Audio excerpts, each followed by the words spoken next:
might know, is taking place for a second time in a row.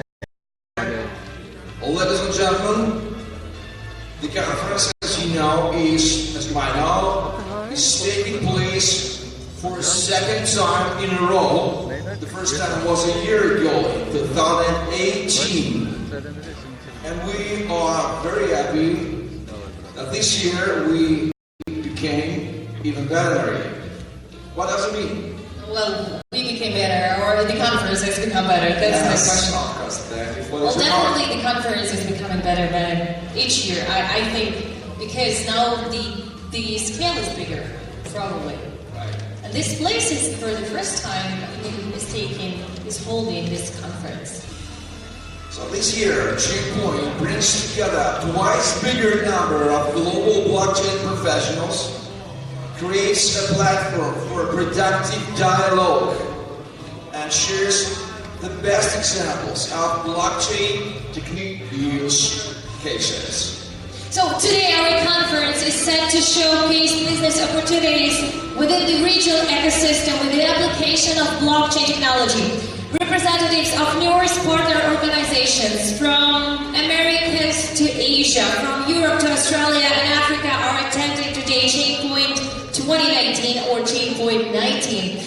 Those who are visiting today's conference are taking advantage of the opportunity to meet the leading experts and like-minded people today from the industry of blockchain and become a part of global blockchain cluster by visiting Armenia today. Blockchain technology and decentralization concept, which are the future concept which are happening today. So we are facing future today, right, Newton? I really love and appreciate your emotions, Maria. Today, 500 guests, more than 500 guests from 30 countries are attending ChainPoint 2019 conference here in Yerevan, Sweden Music Hall, one of the best music halls in Yerevan. It's really an event at the truly international level. And this October, our lovely Armenia becomes the center of the crypto community gathering from all around the world. Please, ladies and gentlemen, give us again a big round of your applauses to our lovely Armenia, please. Okay. So, for the time being, I know, as you mentioned, we're expecting a big number of attendees here, a lot of visitors who will come.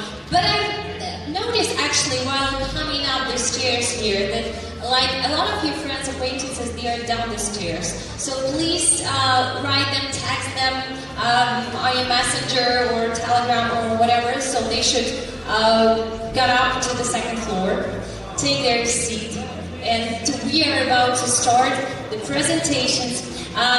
Concerning our program, it will be held for 2 days. What is important? We will have a lot of presentations, a lot of panel discussions. We will have also a startup battle which will be held today, later at the end of this day.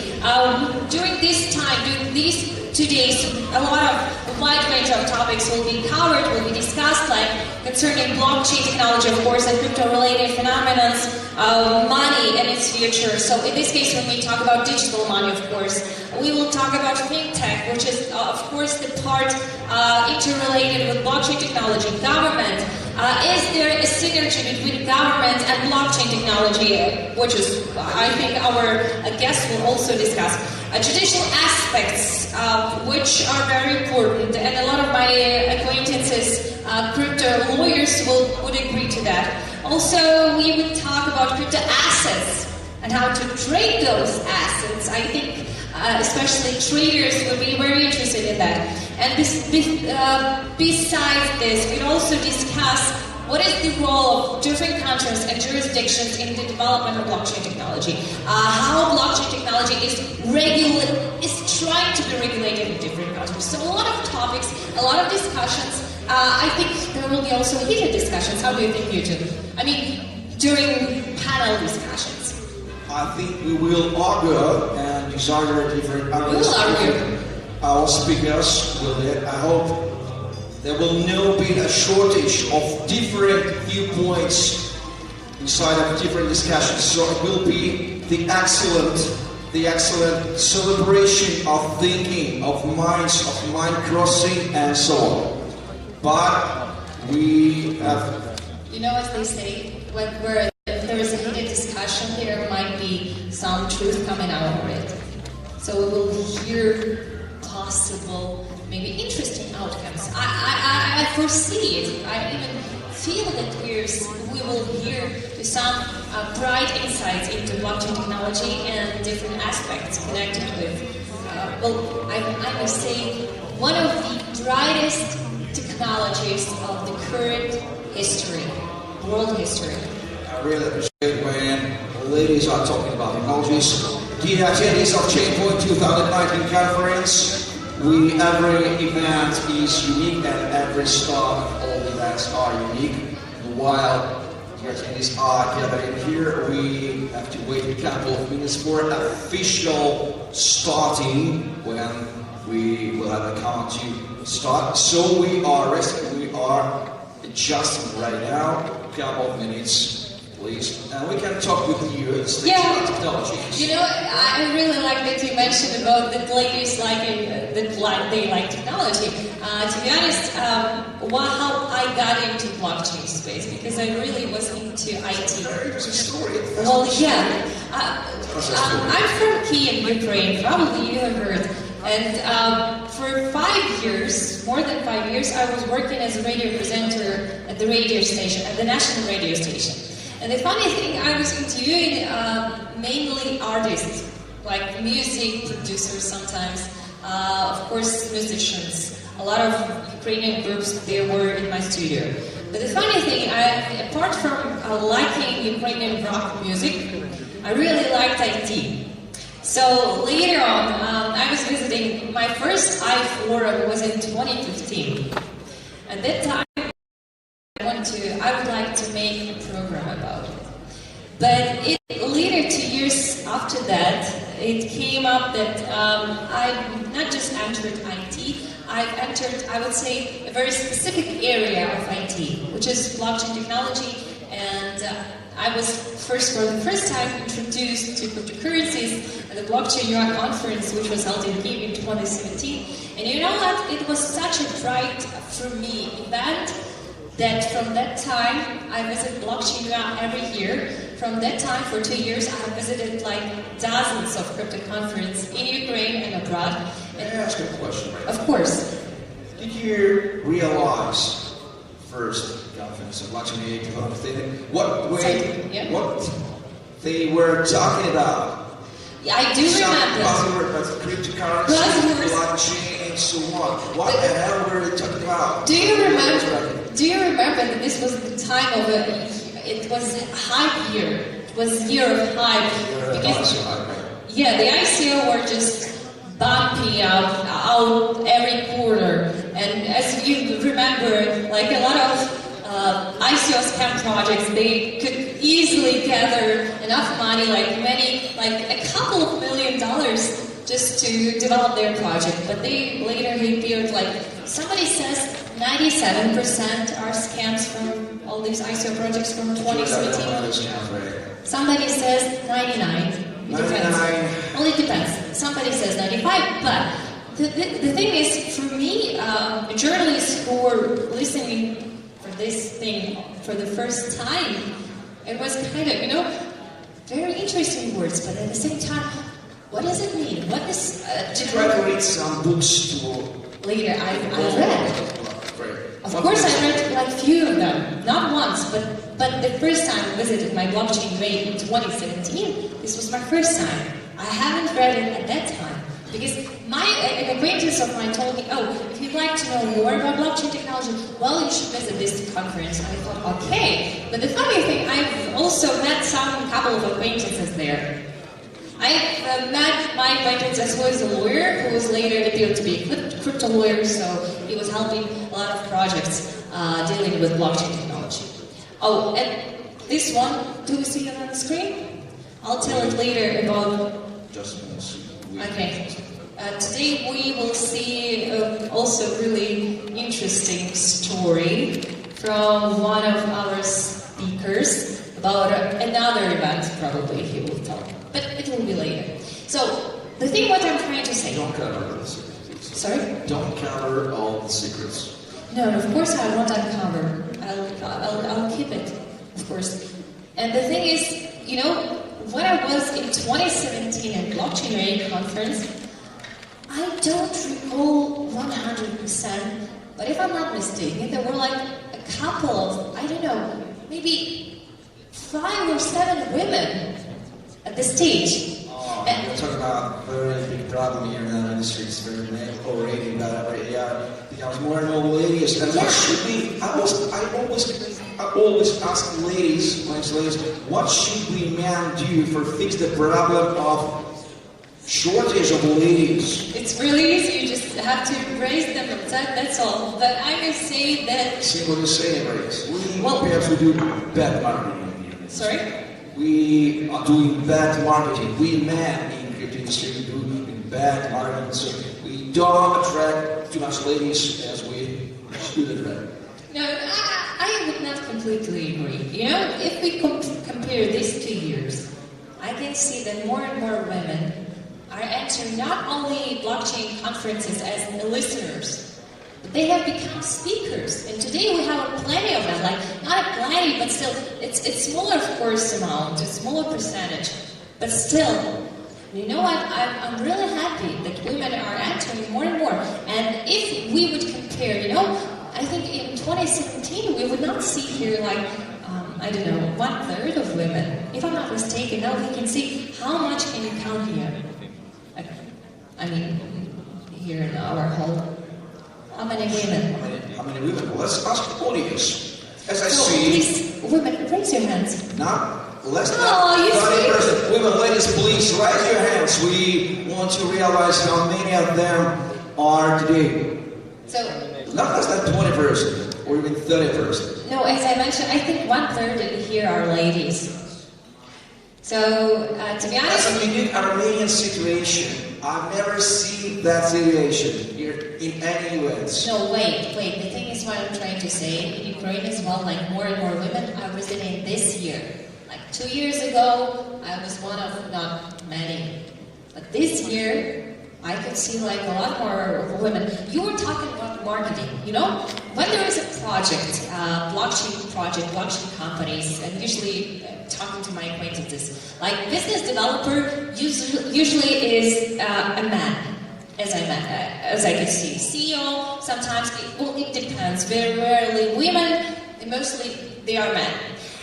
But in terms of marketing, you know, a lot of marketers, they are women, actually. And do you know why? How do you think? I have no idea. Well, you know, there is a part of the audience, I would say even the bigger part of the target audience of any product. Yeah, you know, marketing is actually about emotions mostly. How do you feel about the product? So in this case, I think that women can feel how to deliver a project to the target audience, sometimes even, I would not say better, but sometimes they can really sense it. Well, in that case, what I'm trying to say, more and more women are entering blockchain space in different companies using blockchain technologies or developing some product on the blockchain where marketers are women. So this is probably a niche for a lot of women. But you know what? And I'll share it in this case while I'm having this opportunity with you, the news from Ukraine. We have school actually for blockchain developers, and it was initiated by the Ukrainian Blockchain Association. And you know what? There were like 5 girls in that group among 20 guys. But the funny thing is, the best student among those 20 appeared to be not a guy, but a girl. And it's true. Among developers, you know? It sounded for me something like surreal, But it is true. So in this case, I may say that women will also be developers. Like they are already developers, but the number might be even bigger. You know what a thing I am realizing right now. The main thing. Which one? The best thing a man would do is to listen. Our lady is talking. Of course. Right? Yeah. But at the same time, women are eager to listen as well. So guys, technical stuff, please can you give us some quiet music? We have music. Maybe our change. A little music. That's a lot.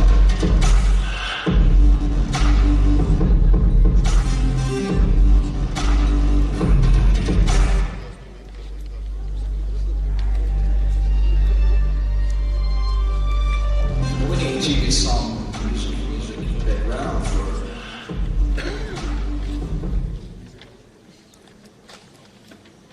Continue playing. We will continue to talk.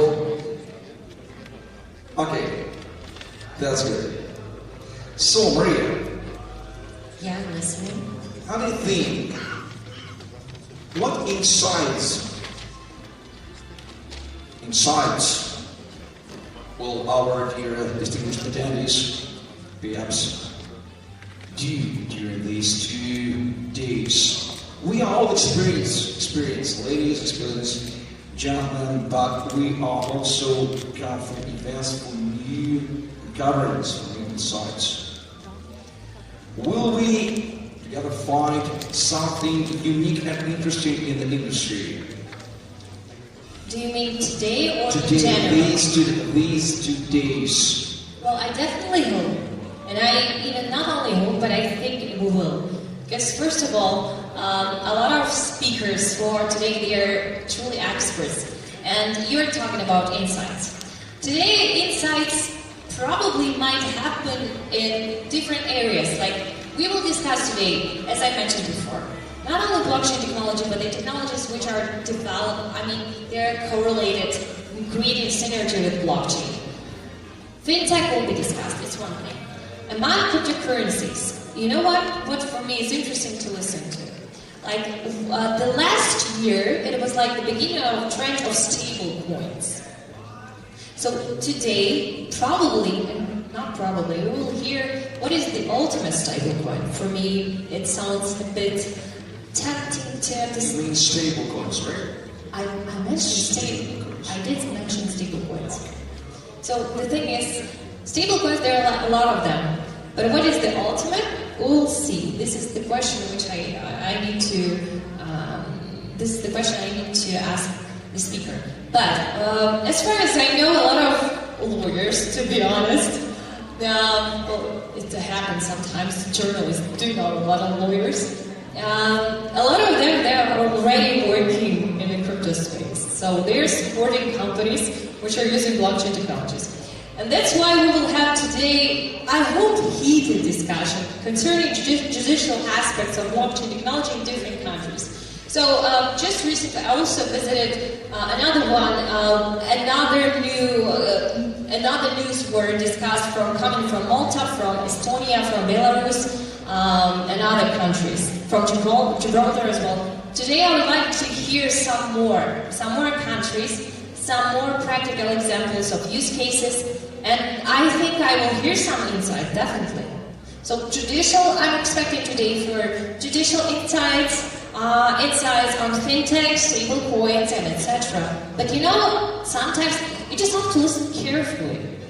I would like to ask all of our guests who are already here, or maybe your friends who are coming to our music hall, will be listening carefully and they will get their insight. I definitely know that. And sometimes, for example, sometimes here, not sometimes, but here, there might be a lot of businessmen who are thinking whether do I need to apply blockchain technology for my product, for my company. Maybe they will get their answers. How do you think? I really hope it's gonna be so.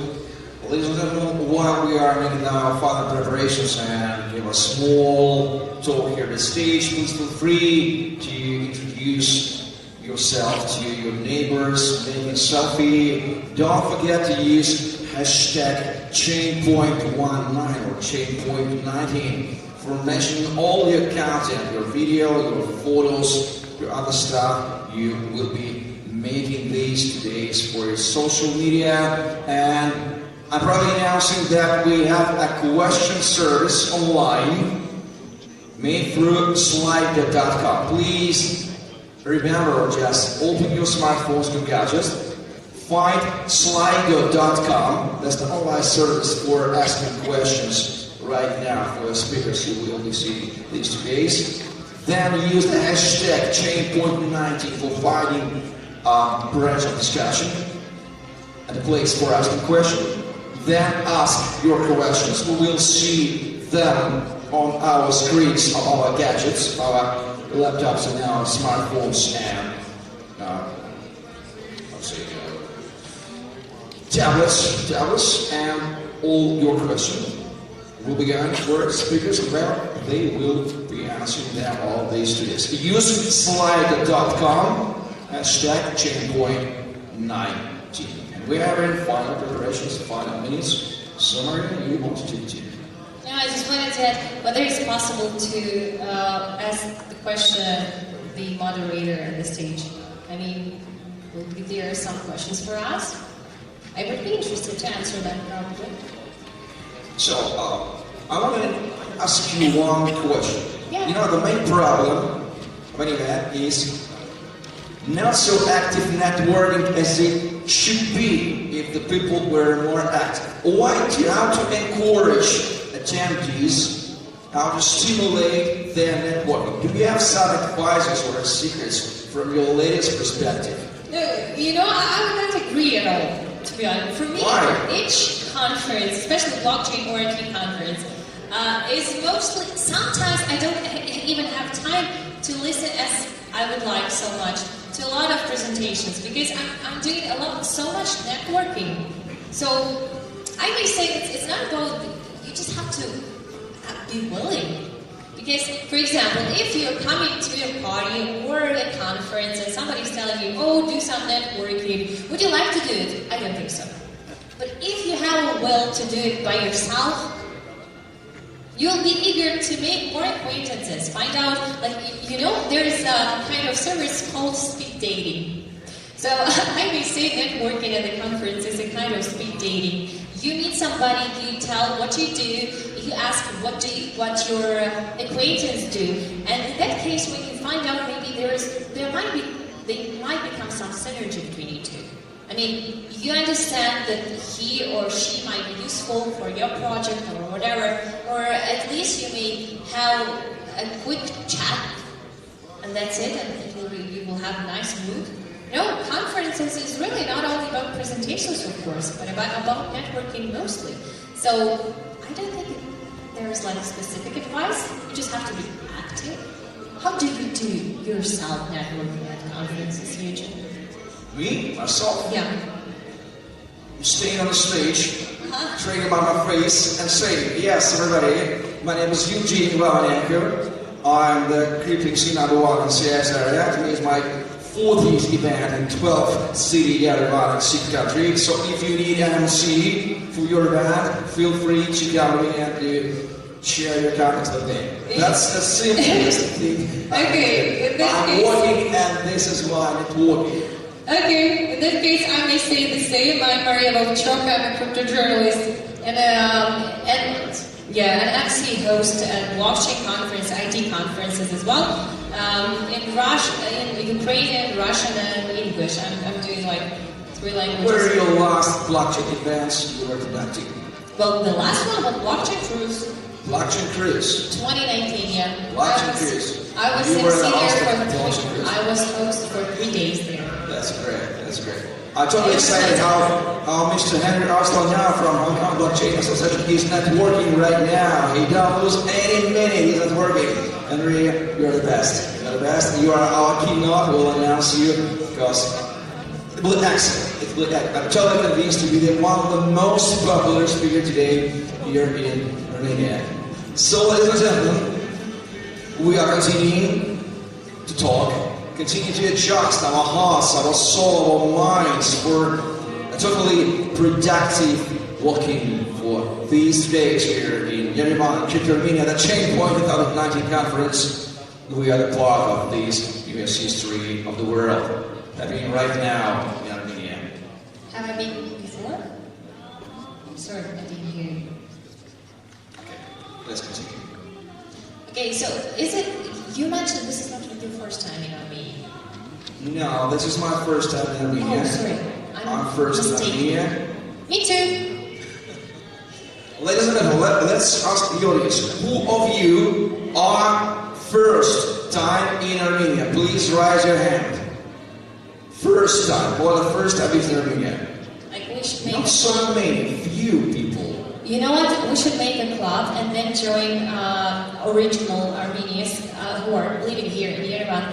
And for me personally, my question is, what should I visit after the conference? I'm staying here for 2 days. What definitely I should visit here? Because I love Yerevan, and I've seen like in pictures a lot of places in Yerevan and near Yerevan which I need definitely to visit. But I know 2 days are not enough. So later I will ask some of our audiences who are Yerevan citizens which places I should definitely visit, like top 5 or top 10 if I have time.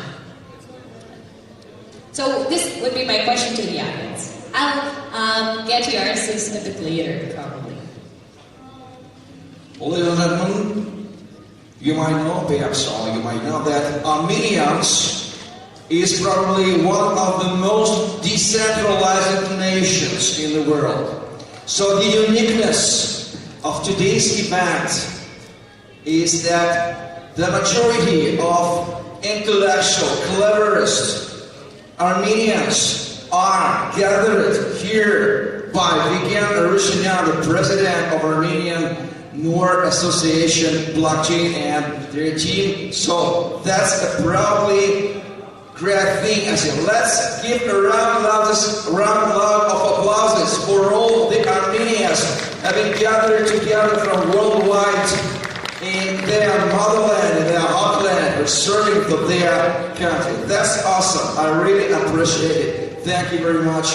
You are the best. You are the best attendees. Maria, let's continue. You know what, Eugene? I would like to applaud by myself. If I will applaud it later. Your hands are busy. You can, Sorry?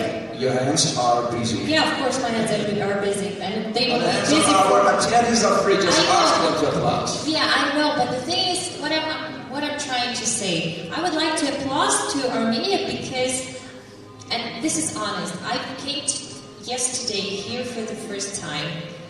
I don't recall for a long time such a hospitable, such welcoming people as they are here. We are talking about famous, renowned Armenian Caucasian hospitality. Yeah, definitely. The glorious hospitality. How they are doing that, I really don't know. That's in the blood, in history. That's awesome. It's really cool, you know, it's really awesome. Yesterday, I just came here, and there are a lot of so many sincere people I met. How do you feel this hospitality specifically? As in I mentioned, words, insights, in meals, in advices? You know what? Some of people whom I've just met, they told me, oh, if you need to go there, I'll take you. Oh, if you need some kind of help, please call me. Totally cares. Sorry? Totally care about your trying to understand what do you need right now, what definitely. Definitely. So they are attentive, they are sincere, and they are welcoming. So in this case, I really appreciate being here. You know, as I mentioned today, this is my first time in Yerevan, but definitely not the last. Definitely, there will be a lot of times. And to be honest, we have not a very small Armenian community in Kiev. And I may say that now I have quite a lot of acquaintances from that community. And they are also welcome. So, you know, I may say for me, for Ukraine and Armenia, this is like a nice friendship. That's great. I totally agree with you.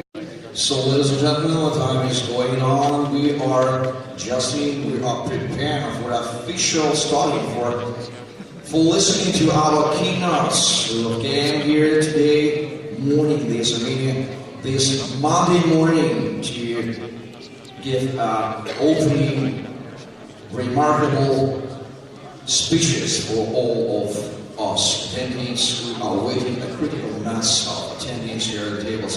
Just don't lose time making selfie, making networking, listen to us, and adjusting for 2 days blog in this brilliant, fascinating, amazing theme music hall in the center of Iran. Maria? Yes. Don't you think that that's the best place for making events? Concert halls. We are also working in conference halls and so on. This is the concert hall. Yeah. What's the difference between concert hall and usual typical conference room? First of all, there's acoustic, sound, echo, excellent sound. Yeah, that's correct.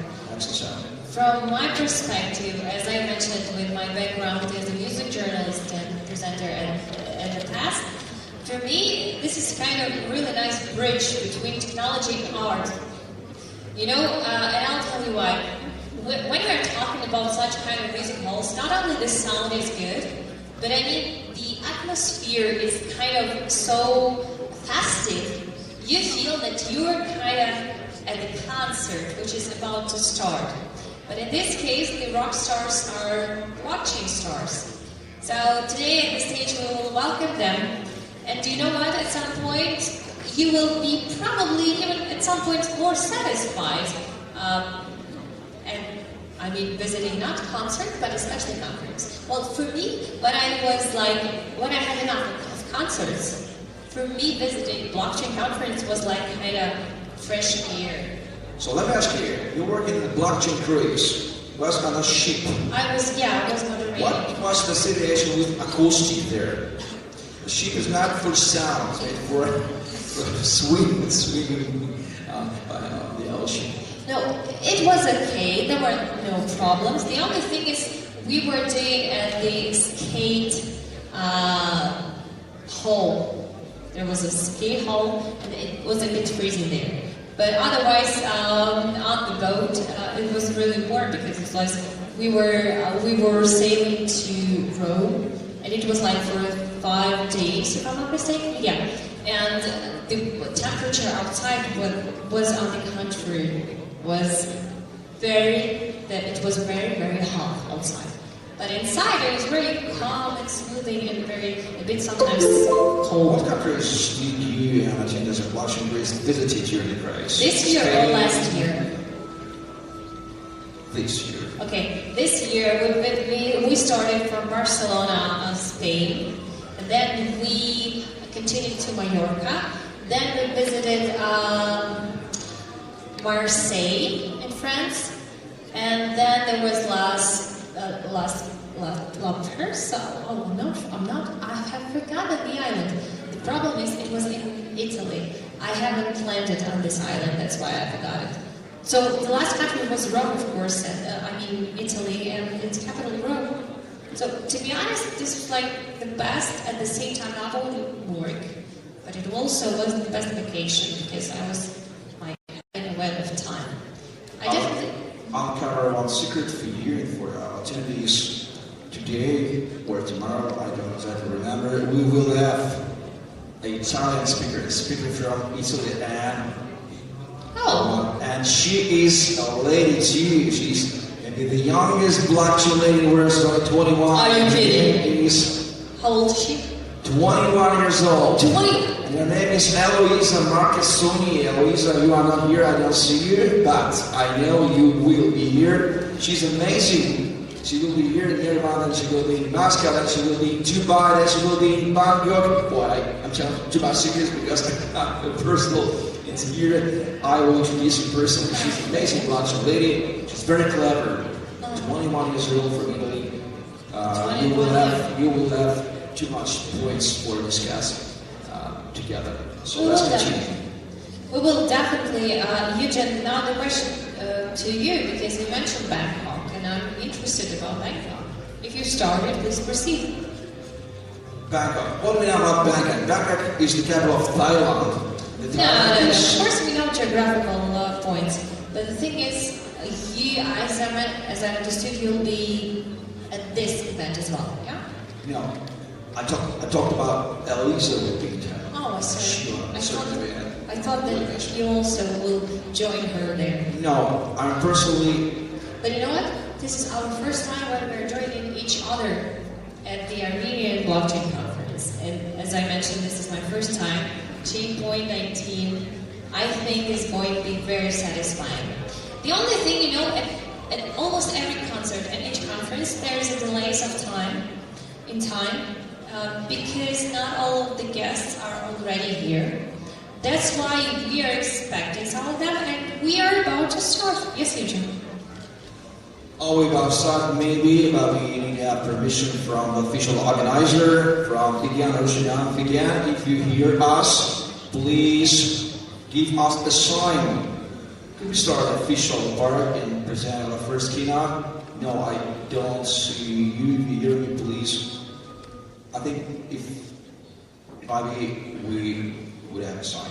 So let's continue. Let's continue to just to feel the emotions, to make emotions, to feel this whole with emotions. You know what? Because the talent of is to make a situation very, very, how to say, authentic.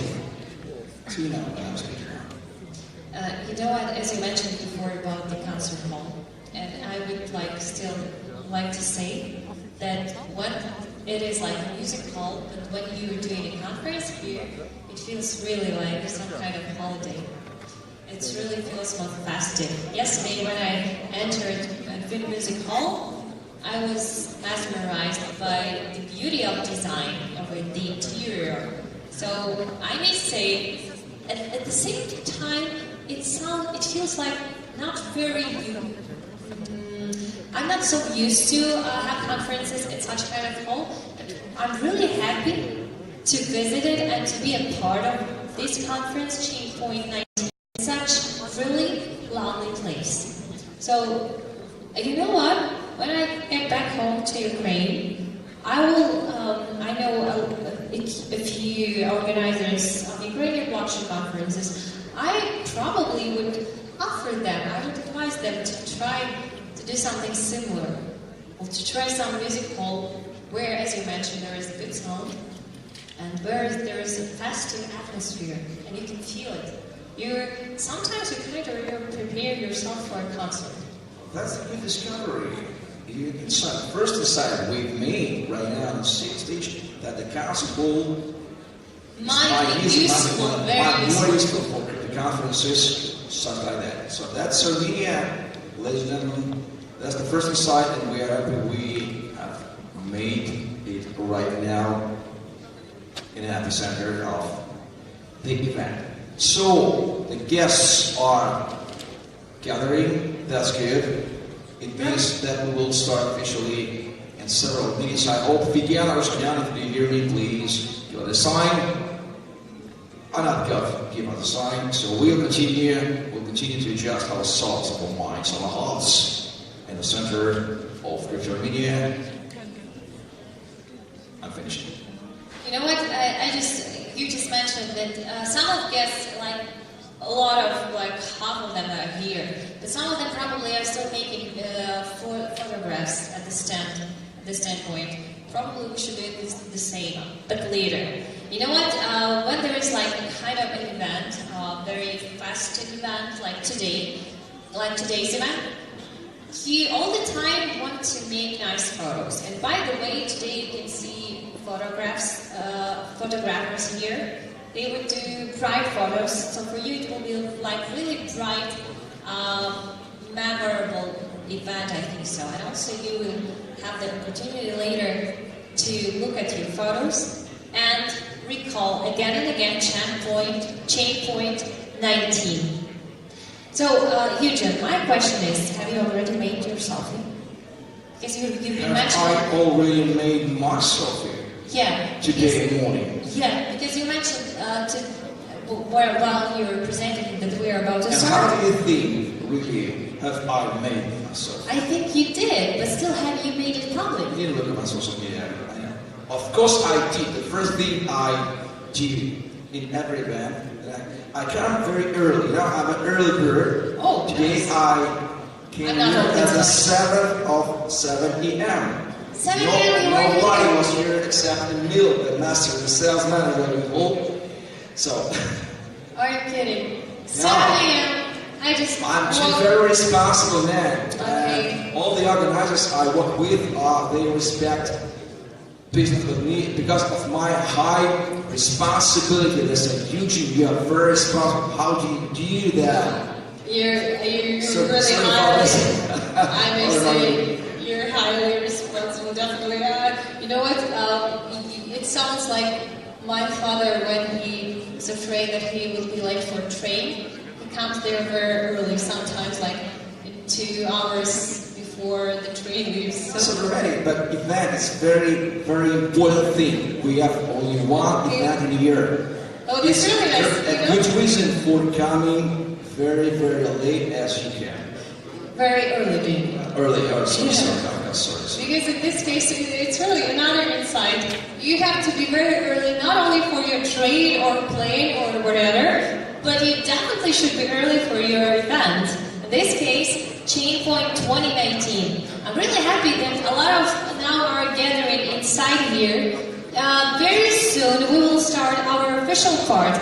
And my question is now to the audience. Are you already willing to listen to the presentations that we have today? Listen to our speakers who will be talking from this stage at ChainPoint 19. Please raise your hands. Ladies and gentlemen, are you really willing to do that? Yes, you are. Of course you are, because if you read so, As you mentioned, in your event, this is like, I think now one of the brightest, if not the brightest event which is happening today. So to be a part of it is really special for us. I think it's really special for our guests, and I think it is special for our speakers. Ladies and gentlemen, the last minute is going on. Begin. Couple of minutes.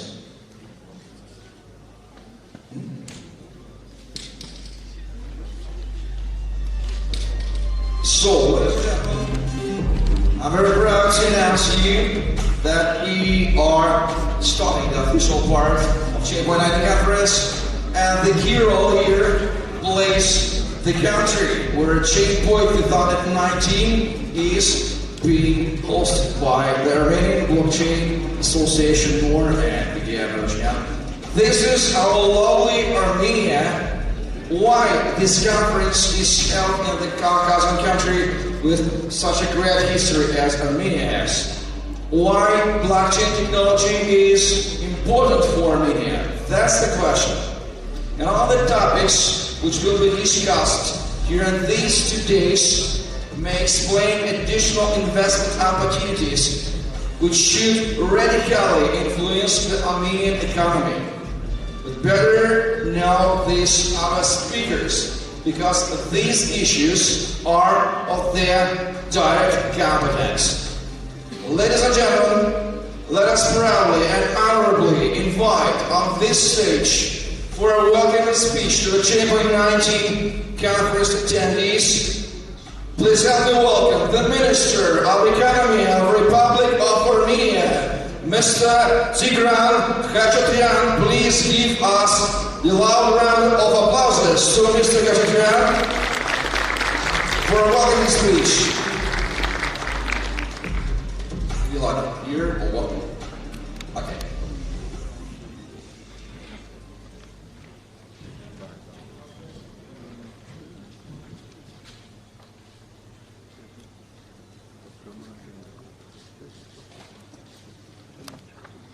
Արգելի ներկաներ, տիկնայք, մտնայք, նախ ցանկանում եմ շնորհակալություն հայտնել բոլորին իրենց ներկայության համար և այս կարևոր միջոցառմանը մասնակցություն բերելու համար։ Dear guests, ladies and gentlemen, I'm happy to welcome you here at this conference.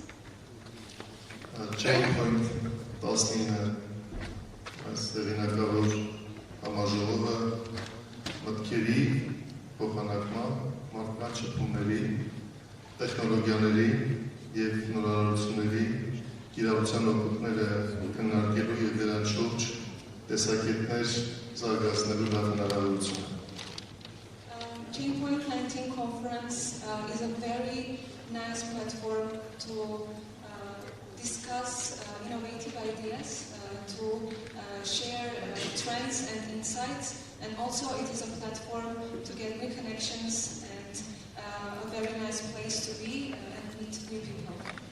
Այս երկու օրերի ընթացքում նախատեսվող քննարկումները տեխնոլոգիաների մասին են։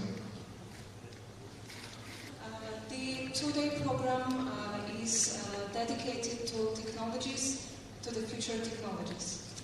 Նաև այն մասն են, թե ինչպես տնտեսության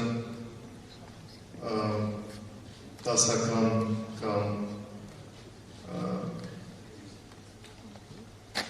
սովորական տնտեսության հատվածները կարող են շահել առաջադեմ տեխնոլոգիաների կիրառության անցումը։ And ChainPoints is mostly about how the traditional sectors of the economy can benefit from the applications of these technologies. Համապատասխանաբար այսօր եղա մենք լսել ենք բազմաթիվ հետաքրքիր կարծիքներ այն մասին, թե ինչպես են ֆինանսական հատվածի կազմակերպությունները, ոչ ֆինանսական հատվածի կազմակերպություններն այսօր արդեն օգտվում բլոկչեյնի տեխնոլոգիաների կիրառության հարաբերություններից։ Accordingly, we will be witnessing the speeches and presentations about how financial and non-financial sectors can interact with blockchain technology and benefit from it.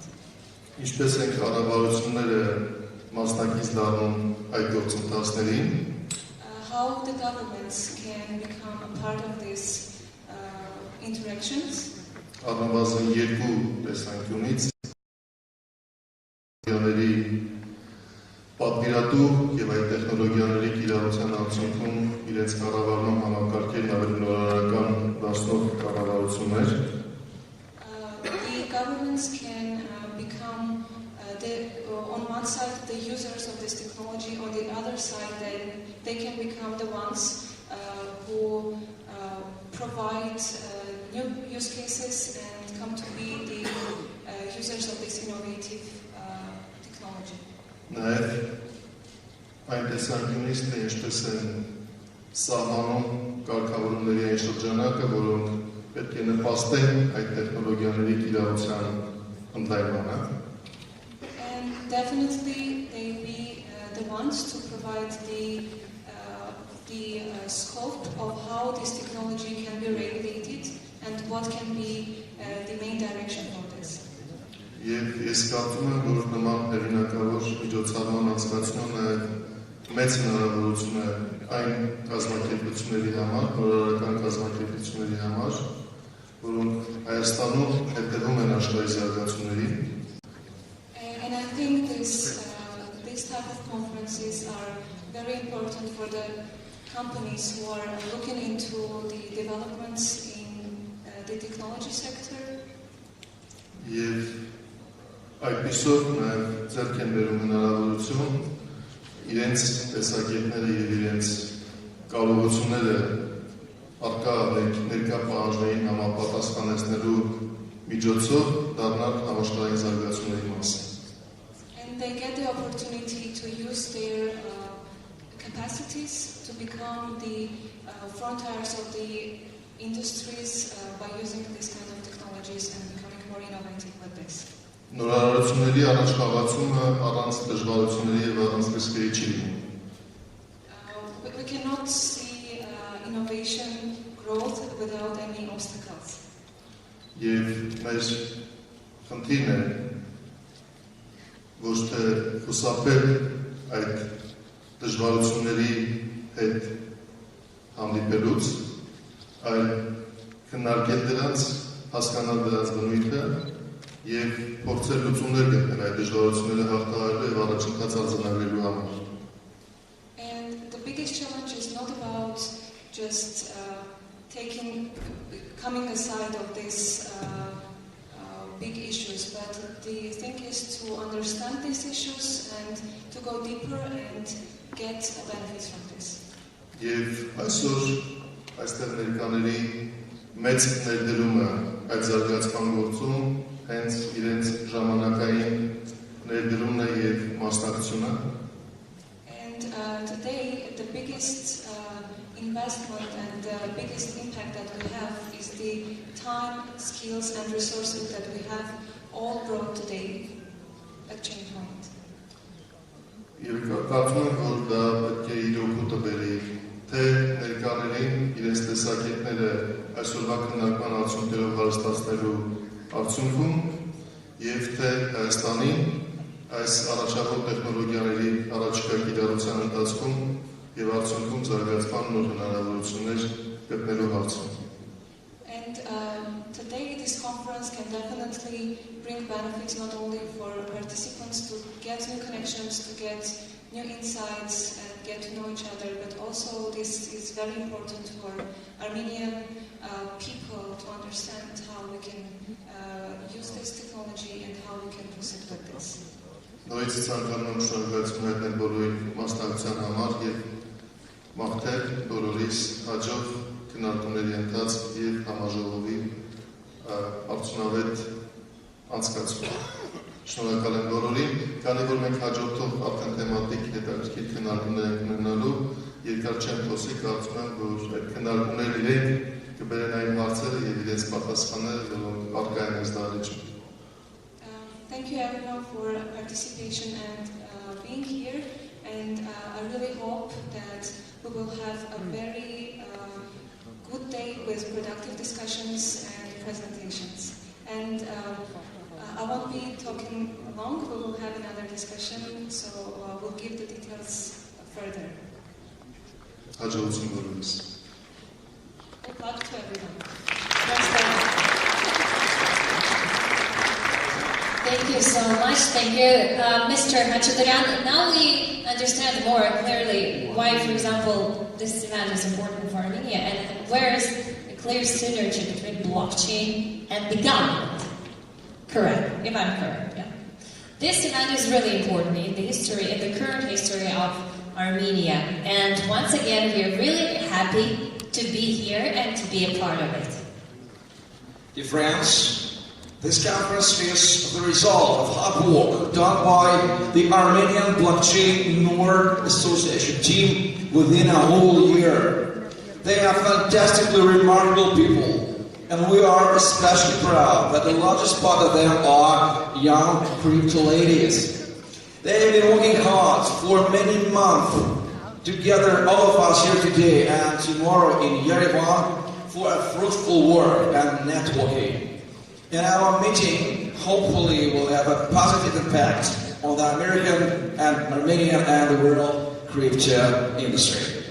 So, ladies and gentlemen, now we would like to invite to the stage for a welcoming speech the president of the Armenian Blockchain Association, NUR, and the main organizer of ChainPoint 19, Mr. Miguel Arushanyan. Give him a big hand and welcome him to the stage. Mr. Miguel Arushanyan, your turn.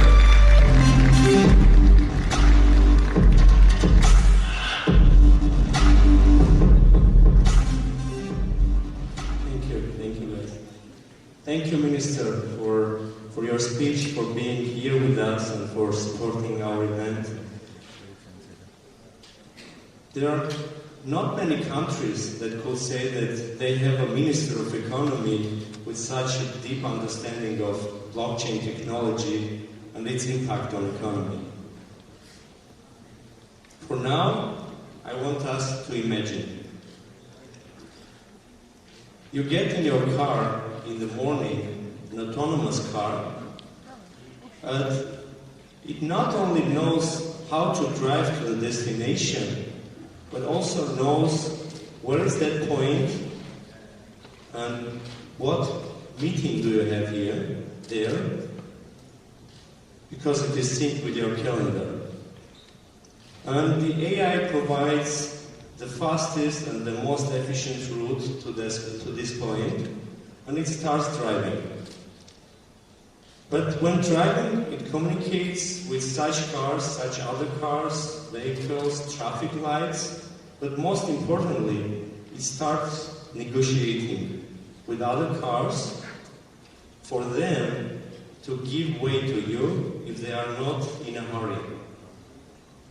And most importantly, if they are willing to do so, your car is paying them with a traffic token. How far are we from this future? My bet is less than 7 years. Ladies and gentlemen, dear members of the government, dear guests, it is my honor to welcome you at ChainPoints, our annual conference by NUR, Armenian Blockchain Association, which is set to become a world-renowned platform for thought leaders, for connecting with thought leaders, with trend-setting experts, with successful entrepreneurs, to outline our vision about this future.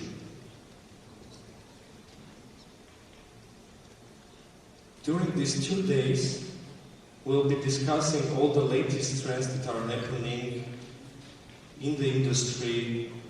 We'll be talking about, once again, emphasize the global trend of decentralization and the importance of it, and the role of Armenia in all this story.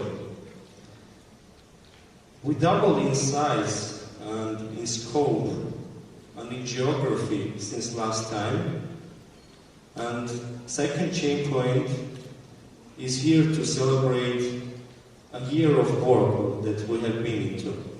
We've been developing educational projects because we believe that we need to raise awareness about this technology.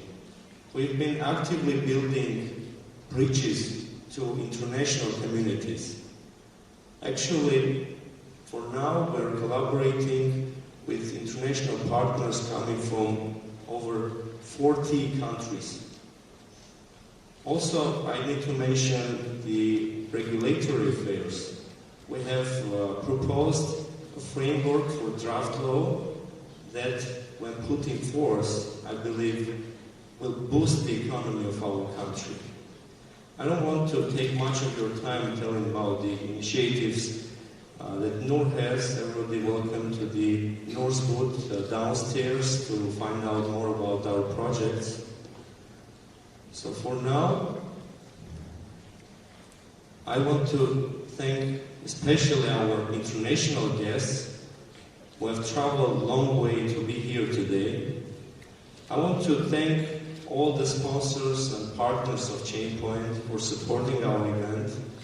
And one thing that I want to especially mention, today starts inaugural Avrora Forum, which will last until 21st of October.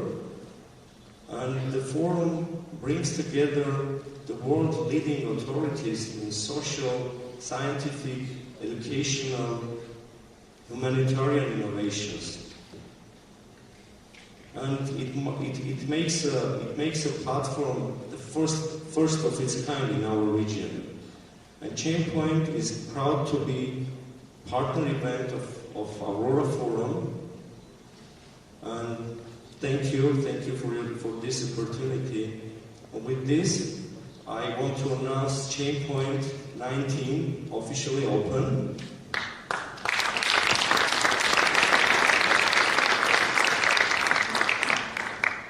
And I want to welcome on this stage a philanthropist, innovative scientist, the co-founder of Avrora Forum. Please give a round of loud applause to Dr. Barafan.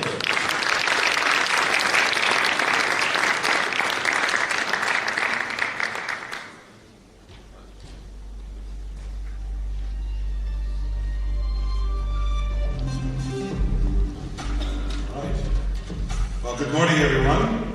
It's my great pleasure on behalf of the co-founders of the Aurora Forum, Dr. Vartan Grigoryan, who's the president of Carnegie Corporation in New York, and Ruben Vartanian, who's a philanthropist leader globally. I want to welcome you to this event. As was just mentioned, the very first Aurora Forum is kicking off through this event today and will last for a week. My role today is to just give you a few comments on broadly what the Aurora Forum is about, but also specifically about how blockchain and innovation matters in the world and for Armenia. Just by way of background, those of you in the blockchain field would not know me at all, and you'd be right in the sense that I work in a different field of technology. I work as a scientist, inventor, and entrepreneur in the fields of biotechnology, broadly in healthcare and in sustainability. I live in Boston, and I spend some of my time as well on development, country development, and philanthropy, particularly directed to Armenia. I'll come back and tell you a little bit about how blockchain is applying to the sectors that I work in. But first, let me just tell you about Armenia and the development of Armenia. Some 19 years ago, Ruben Vartanian and I started an initiative called Armenia 2020. And it was to try to envision what Armenia could become. That project, Armenia 2020, which lasted for 6 years, led to the formation of the National Competitiveness Foundation of Armenia, which was a government-private sector partnership that itself launched a number of projects aimed at improving Armenia's competitiveness. That in turn led us to forming the Idea Foundation, which is an initiative dedicated to take on projects aimed at developing Armenia in certain sectors. And then in turn that led to the formation of the FAST initiative, which those of you who will be here the rest of the week can participate. The Foundation of Armenian Science Technology will have its global forum starting on Wednesday, and many other projects like the UWC Diligence School and many others. And why I say all that to you is that as we think about Armenia's future, one of the things that has become very clear to us is that Armenia will not become relevant by embracing current technologies. It's very hard to compete by being good enough at old technologies. We need to leap ahead and embrace relatively few, because we don't have the means to do too many things, technologies that are not yet established and that are vying for the world's attention. And I can think of no better two approaches in that sense than blockchain technologies and artificial intelligence, which is why this week there will be a session, this conference on blockchain, and another one on artificial intelligence and data science. And we think that in those areas, given Armenia's global network of experts connected to the country, and that's a tall task, I should say, I'll come back to that, that we can in fact jump ahead, establish a leading position, and stay ahead. You might think that it's hard for a country like Armenia to be relevant once the whole world wakes up to blockchain and the whole world wakes up to AI in its full embodiment. But I think when they do, they will look for clusters of excellence. And we have a unique and short-term opportunity to establish that if all the actors, from the government to the private sector to nonprofits, all collaborate in academia in this direction. That's our sincere hope. Now, talking a little bit about Aurora. What is Aurora? Aurora was our most recent initiative dedicated really to the world. This is a humanitarian initiative, first and foremost, called the Aurora Humanitarian Prize, and it started in 2015. And for those of you who have never heard about it, permit me to just give you a couple of minutes on that, because you'll see how all this connects together and how all of it is aimed at advancing society in many ways. In 2015, we commemorated globally the Armenian Genocide Centennial. And as those of us who have survived and descendants from survivors of genocide looked at what to do about that 100 years later, it occurred to us that those of us who are surviving today are the product of people who saved our grandparents' lives. And 100 years later, it's difficult to find those people and to thank them, and their descendants have no idea that their grandparents were heroes who saved people's lives. But what we decided to do is to launch a project and a prize that honors modern-day people who are saving the lives of others who are facing certain death. These are in conflict regions, these are anywhere in the world. And so Aurora was launched as a humanitarian prize to recognize the work of those who are doing what their ancestors did to save Armenians. It's not about Armenians, but it's a gift from Armenians to the world. And in a short period of time, it's become a movement. It's become a movement fully leveraging social media technology, networking technology, and today there are several million people who have in one way or the other touched our Aurora initiative. It didn't hurt that we launched it together with George Clooney 4 years ago. It didn't hurt that there are 5 Nobel Prize winners, 4 country presidents who've been involved in various ways in our activities. But moreover, I would say that what's drawn people and what are drawing people to this idea is 3 simple words: gratitude in action. And gratitude in action for us means if you're the descendant, if you're the beneficiary of the acts of others to save you, the best way to express your thanks is not back to those people, but to give that second chance to people going forward. And that's what Aurora is about. That's what the humanitarian part is about. But also, we think it's very much a positive message to the world.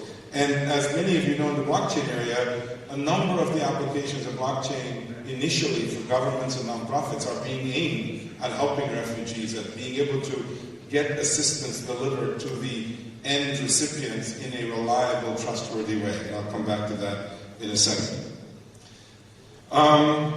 In terms of this technology and innovation, in the world that I live in, we focus on trying to anticipate what will become inevitable in the future and try to establish a position in it today. So by definition, what my firm called Flagship Pioneering does is to try to get ahead and work on things that people today consider completely unrealistic, completely unreasonable. And so when people tell us it will never work, we use that as an encouragement, and we go forward trying to make it work through our innovative activities. Well, look, blockchain fits into that category quite well. For many years, people have been looking at this technology with quite a bit of skepticism. For many years, the initial applications in cryptocurrency were viewed as some type of a passing fad. And those people who kind of took that as encouragement, many of you here in the room, are actually laying the foundation for what I consider to be inevitable. And that is a complete replumbing of the transactional system that is underlying modern economy. And I'm not saying that lightly. Think about it. With a promise of impacting local and global transactions, value chains, transparency, security, currencies, corruption, scalability, efficiency, all those words are conferences in themselves. All those words are themes that you learned about when you did your MBA or when you did your education, and you thought these are important factors. But a technology framework that allows you to work on all of them at the same time, whether it's to impact cost, impact reach, or impact, that is to actually have impact to end recipients, it's almost too good to be true, and that's why people have said it's going to take decades to do. And those of you in the room who've worked in prior technology revolutions, you'll know that technology revolutions always seem to take a long time, but they happen faster than people expect. Meaning that they take a long time, and people look, oh, it's not going to happen, it's not going to happen. And then when it happens, nobody expected it to happen that quickly. And so you should really prepare yourself in this sector for that. I mean, all of the efficiency words I used and scalability translate into one thing. I would say if blockchain can deliver uncorruptibility, then it is inevitable. And I think technology can help counteract human propensities to gain advantage, and usually people gain advantage through corruption of one sort or another. It's called competitive advantage. So in engineering competitive advantage, if you actually don't follow the laws of commerce, of society, you're basically creating an unfair advantage that others suffer from, and blockchain might well be able to address that. That's at least the hope. There are many applications in medicine and in agriculture that we see. In particular, I'll give you an example. In the field of agriculture, we have a company called Indigo. Those of you who have not heard of it, it's the company that was selected by CNBC as a top disruptor for this year, ahead of all sorts of unicorns, a whole slew of unicorns that it had to beat in order for this technology to be recognized. Indigo is a global provider of a completely alternative way to deliver inputs to farmers for agriculture. It's a technology, microbial technology, that has now scaled to create the first ever digital marketplace for the field of agriculture.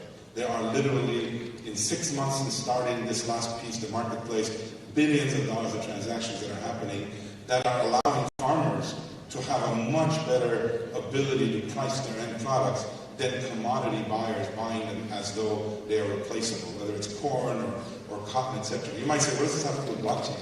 Well, whenever an industry is getting completely disrupted, a new technology has a better home at that moment than, in fact, when the industry is operating in the exact same way. And I suspect that blockchain, as a way to support the kind of uncorruptible connection between an input to a farmer all the way to the delivery of the end product, let alone the food that a consumer consumes, is a very, very powerful application, and we look forward to seeing that happen. Let me just say 2 other things before I conclude. One is that I come from a world of nature and life science. And in life science, there is a very common notion, what's called an ecosystem. Now, many natural concepts find their way into the language, modern language, and so a fad today is to call everything an ecosystem. But I want you to understand what an ecosystem is in nature. An ecosystem in nature is when alternative life forms depend on each other for survival advantage. An ecosystem is not a neighborhood. This group of people here, you could call us an ecosystem, but it's really a misuse of the word. We're like a group, we're like a community. But for it to become an ecosystem, there needs to be interdependence. For interdependence, there needs to be reliable transactions between them.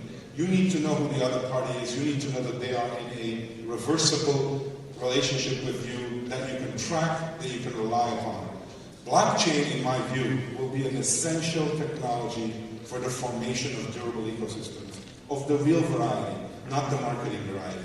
So those of you who work in that area, I'd encourage you to think of what it enables. It will enable the creation of emergent communities that wouldn't otherwise exist just because you have people's names on your Rolodex as ancient, that'll date me, but whatever your novel contact system is, that's not an ecosystem. And you got to think about how to create networks that are feeding each other and making the sum much bigger than the parts.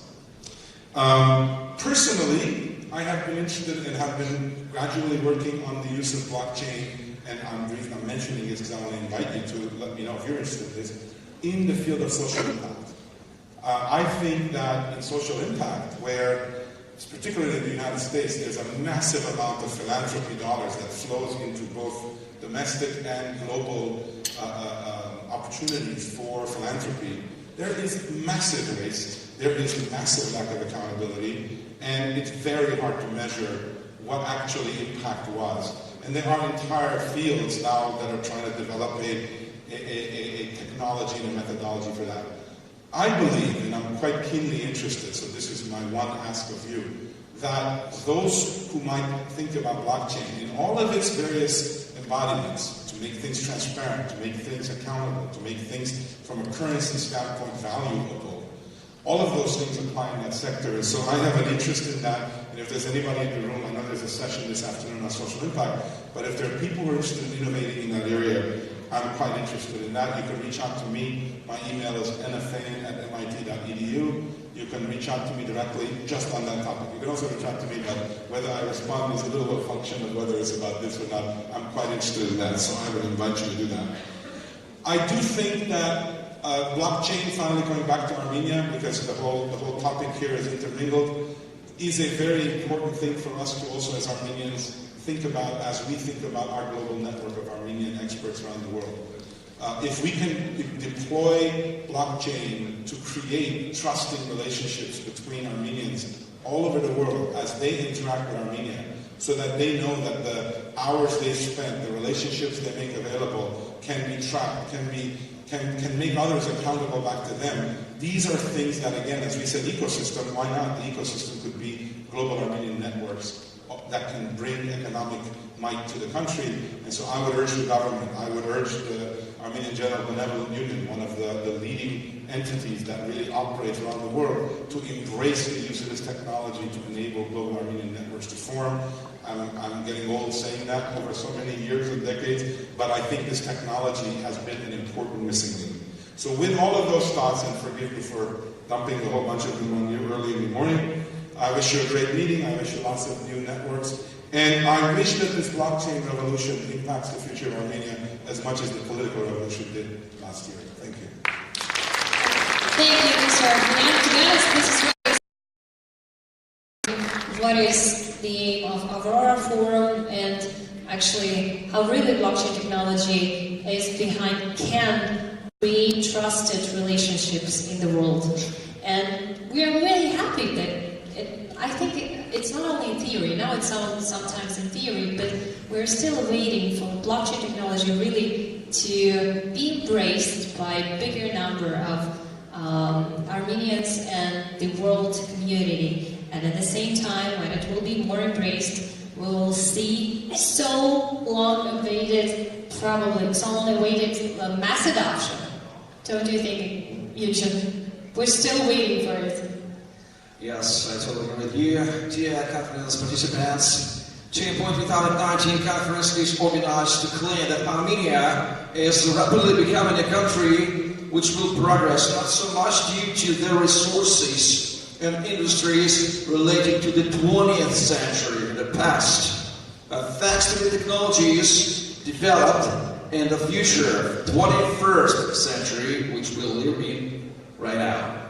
And now, we would like to invite on this stage for a panel discussion the people who have dedicated their lives and everyday usual work to this fascinating idea. I hope they will tell us why is it real and how it will progress. Maria, please invite here our speakers for a panel Armenia as a tech-enabled economy. I'm really pleased, and I would like to introduce here on this stage Minister of Economy of Republic Armenia, Armen Avroyan, Deputy Minister of High Tech of the Republic of Armenia. Next,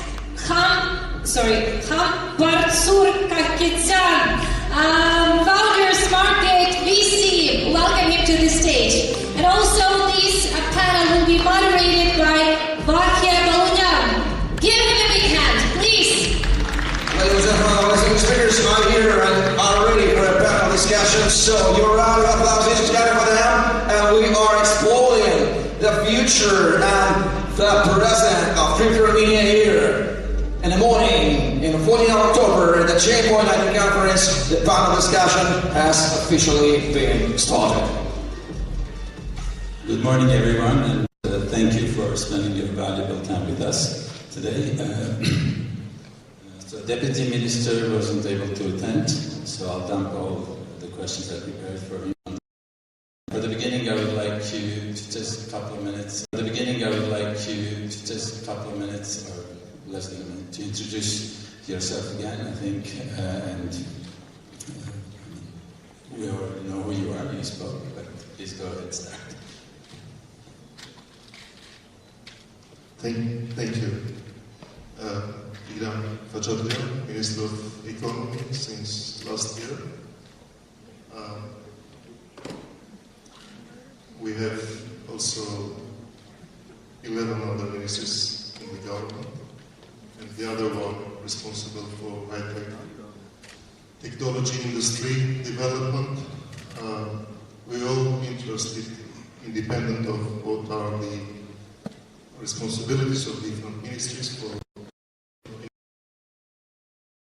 government procedures to our economy, different sectors of the economy, as I already mentioned in my welcoming speech. And I expect that today's discussion will show how to build the infrastructure that enables high-tech technologies to be integrated with traditional and non-traditional sectors of the economy, and to be be able to listen each other and imagine what would be tomorrow's goal. Thank you. All of you being here today with us and sharing with your ideas. Cool. Good morning, everyone. It's an honor to be on this panel. So at Smarty, we invest in very early stage startups. So mainly in deep tech. So it's AI, networking infrastructure, IoT. So we started last year, and we are putting very small tickets. And besides also investments, we are also doing we are trying to contribute as much as we can to the ecosystem development to make life create itself large more in Armenia. So that's it basically. Thank you.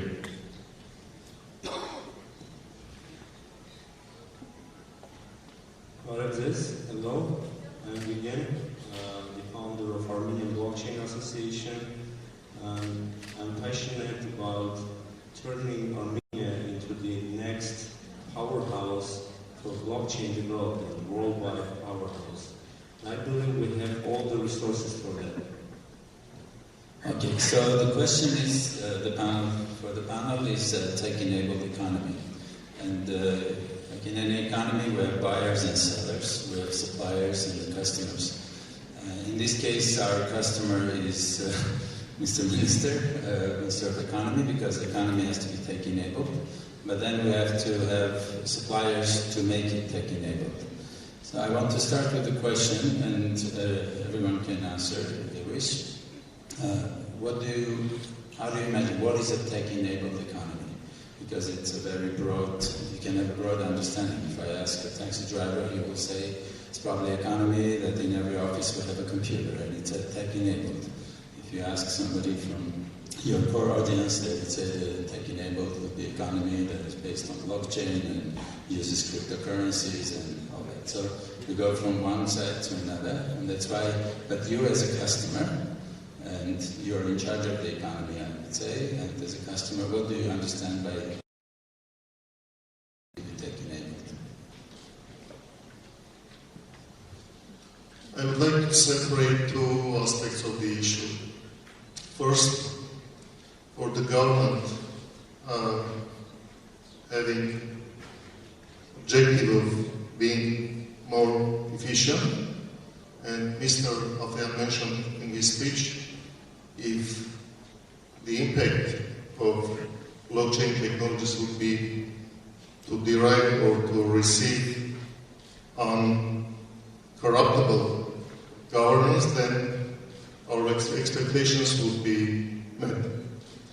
From this point of view, I would expect the government to be open for absorbing new technologies in order to be more uncorruptible, because this is what people expect from the government first in Armenia. For the sectors of the economy, today's requirement of the world are very high, and to stay competitive, to become competitive and to stay competitive, all the sectors of the economy should be able to absorb new technologies. And blockchain as a technology that relates to transfer of the information and for being an environment where new ideas, new technologies would be developed in order to become all the entities of the economy competitive is what we as Ministry of Economy expect from that definition of tech-enabled economy. I understand that this is not a thing that will become a reality in one day, and we need to create an environment for that. There are many risks, there are different expectations from the use of new technologies, and also these risks and the regulations, or not only regulations, but the challenges that are related to that require resources from both sides.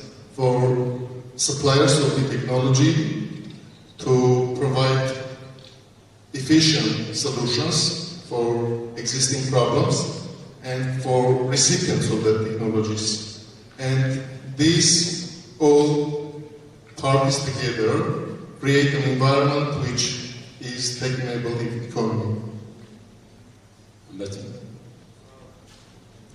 Okay,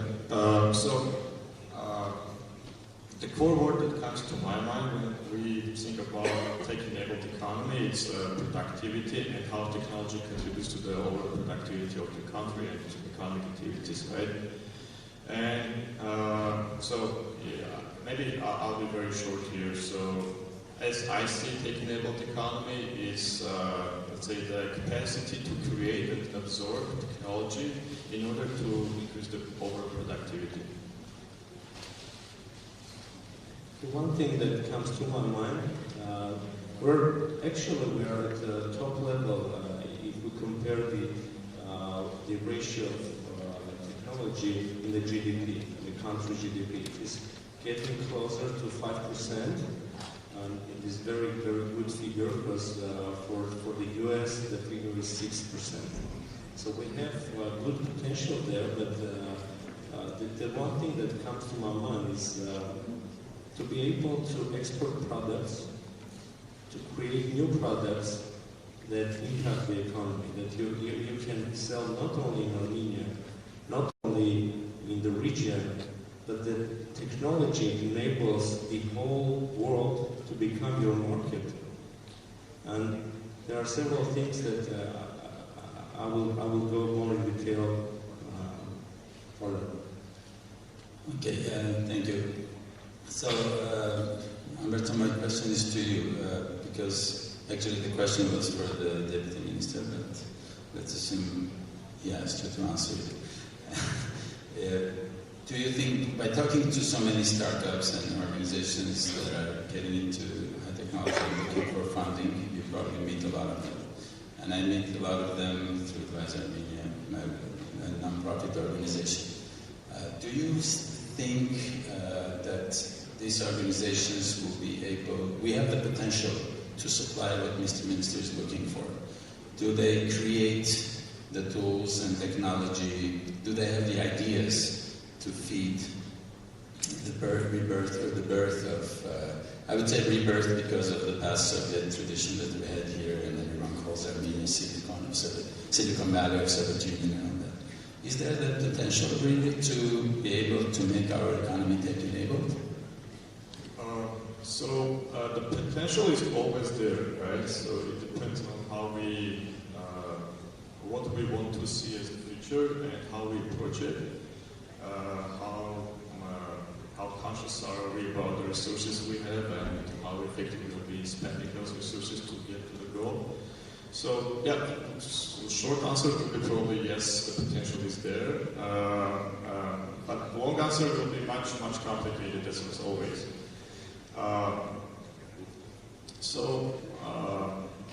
What happened during the last year and a half is, I said, very interesting and very unexpected. Also the revolution itself. And now what we see from the side, we started investing before revolution, right? Now we see what's happening is a lot of stuff now we see a lot of stuff that was hidden maybe before we started. And now we see both good and bad and a lot of opportunities and challenges, and now they are becoming more and more crystallized as we go forward. So probably we have, in my opinion, as I see, maybe 1 to 2 years to understand, to have this,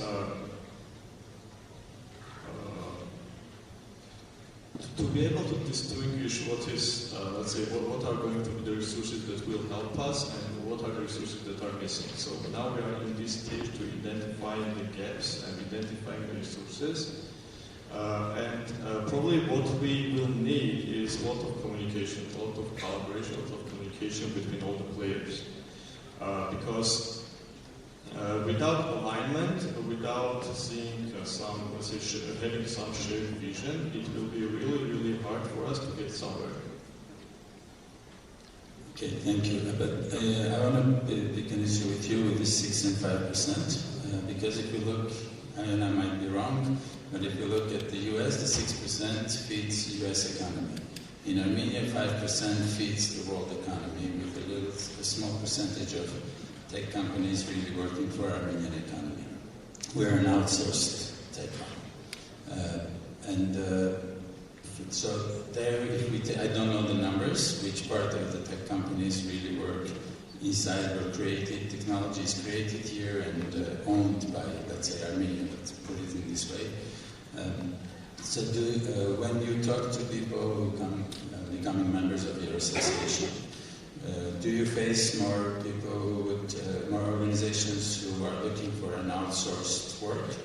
Or you see more young talent that is creating something from scratch and basically pushing this country forward the way Mr. Fayan said, that we have to be, we have to pick the technologies that are not rooted completely in many countries and become a torchbearer for them. So what's your... Yeah, that is always the case in terms of Armenian technological community. That is always the case. So people throughout the world know the quality that we can provide. But unfortunately, a good portion of all these human brains are just exported as a resource, not as a ready product. And the ready product always costs more. That's why we need to implement that strategy.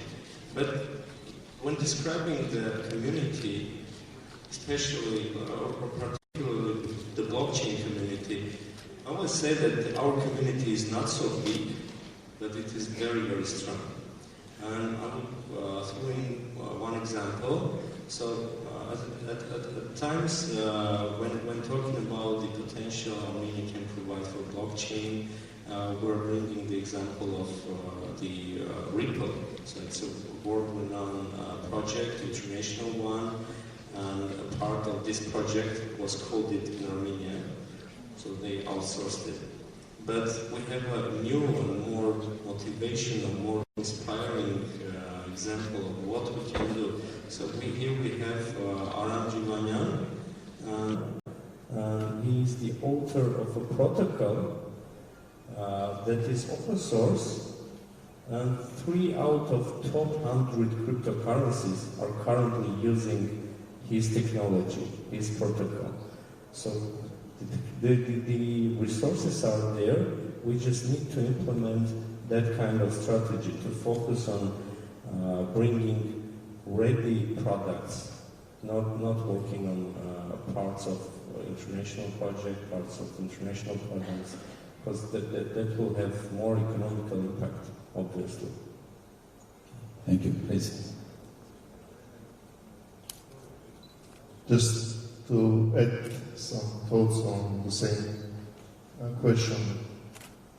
That's correct that many of Armenian companies that are in this technology development sphere are providing their services outside of Armenia, but this is also because of the ability of other sectors of the economy to define their needs. Because usually if there is no reliable knowledge of what are the needs of these very specific sectors of the economy, then there is no product that is developed to satisfy that needs. And I think that we all have to think on, if we are speaking about tech-enabled economy, then there should be play of or gain of 2 sides. And the other side of the economy, which is which knows about their issues to be solved, to be more productive and more competitive, and based on that, Armenian or also outside companies can provide solutions. This is one thing that we have to keep in our mind. And yes, there will be always Armenian companies that provide their services to outside companies, but also there will be Armenian companies that are ready to import or absorb solutions that are created outside. That's a very important thing, I think. Yes, and do you have this collaboration with the high-tech ministry of defining your needs as an economy ministry, or representing the economy of Armenia and saying, look, we need these and those solutions, and you need to find people who could do it and deliver it to us? Are you demanding customer? Or That's a more complicated issue, of course. We are using, of course, available resources to be in conversation with the different parts of the private sector to understand their needs and to bring closer the existing parties who are able and ready to solve their issues and be more closer to that point, yes. And maybe I just, as an information, just to share with the public. So recently, UN initiated with the high-tech ministry and also as an SDG Labs a project which is called GovTech Incubator / Accelerator, and the goal is to find out the problems that government has, and also it's also about vertical problems. So, and try to find out some solutions. So it will be both two approaches, both incubation, which means so starting from ideas and working on ideas how something can be solved, and also trying to adjust solutions that are already existing for government needs. To come to another thought that was raised here and also in the speech, as Armenia is a small country. I mean, we're probably a small part of a big city, if you look at the population. Do you think that Armenia should be at the forefront of these new technologies and taking the risk? Because there are a couple of theories, right? You can be at the forefront as a small and flexible economy, as flexible country, and your mistakes won't be so huge and you can always step back. Or you should wait and follow the bigger countries, let them make all the mistakes and then we'll learn. But then you're not in the beginning and you're just taking the crumbs, you're not taking advantage of being the torchbearer and being the leader in this field. So which way do you think Armenia should go? And I'll start from here so that at the end we'll see which way we will go, because you're the decision makers there. So again, good question, because my point of view is we are in a situation where we can experiment. Of course, assessing the risks, and of course we should be aware of the consequences, but as you mentioned, the risks are not as huge as for bigger economies. And in this call, I'm taking into consideration that I would like to expand on the topic of crypto assets. So when we are talking about resources, technological resources, we're talking about humans.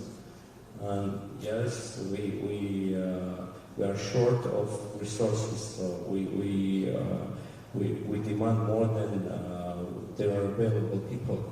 But when exploring blockchain is about automation to some extent as well. So you can come up with a project, come up with a platform that will work on its own. And talking about ecosystem, Armenian ecosystem. So we have everything set. We have the banking system that faced the least number of crises in the whole CIS region. We have the diaspora. We're very well connected to the majority of the world. We have good ties, very strong ones with Silicon Valley. I think Ambarson will expand on that as well. And we have the human resource. We have brains. Why not to experiment? Why not to come up with a project or let other projects come and implement their solutions here? The one thing that we need to give them is the clear rules of the game. So, yes, it is risky, The route is risky, the pioneers are always at risk, but advantages are there as well. We must not forget about the advantages of being the innovator, being the pioneer, being leading the movement, especially in blockchain, as that space is still open and waiting for such countries as Armenia. And I'm not talking about a sole leader in all this story. The blockchain is about decentralization, and it makes it easier to bring your idea to the global market. And we should take the advantage of this.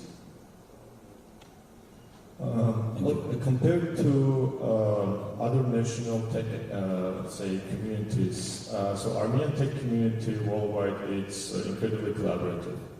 We have very supportive US community, and especially in Silicon Valley. And for example, so earlier this year in February, we organized an event taking 13 Armenian entrepreneurs to Silicon Valley for 1 week and 3 days also in LA. And we went for fundraising for two sponsors. We raised it in less than 2 weeks. We raised the whole amount in less than 2 weeks, and this is incredible. And a lot of other national tech communities, they don't have this. Yeah, definitely we should leverage the, let's say, opportunities coming from this side, from global tech community of Armenia. And another thing I would like to mention, so being small and where we can have some results. Companies which are emerging from Armenia, and these were in media, entertainment, these were in computer vision, and those are very, very fresh companies, but already with some interesting results, and many people don't know about them. And another one was about HR. So those, and these are the, let's say sub-sectors or whatever, which you can do without having, let's say, significant presence in US or in target market. So you can do it basically from Armenia. What you need for computer vision, you need, say, professionals. What you need for HR to understand the problem and also have a good product in place, so the product people can build it. And what you need for media, consumer-facing products. You don't need to be your target market. Your business development, some part of it also can be done in Armenia, especially in the early stage. So, of course, with some back and forth travel. So yeah, if trying to sum up this point, there are industries, there are some sub-sectors that we can do it also from Armenia, and we already do. We just need to maybe put more resources where things are already working. Please.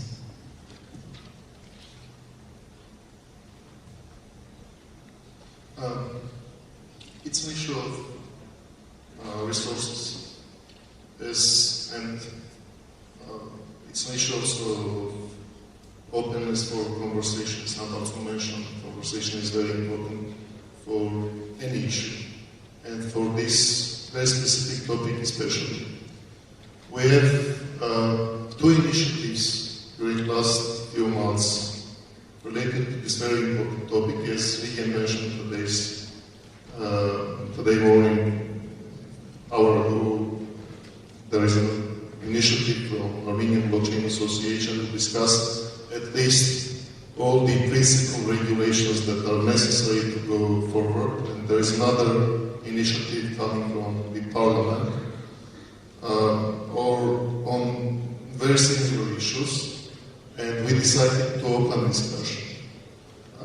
We understand that there are different positions in the government. There is a position of the central bank. We all know about that. Usually, probably, central banks are more conservative on that.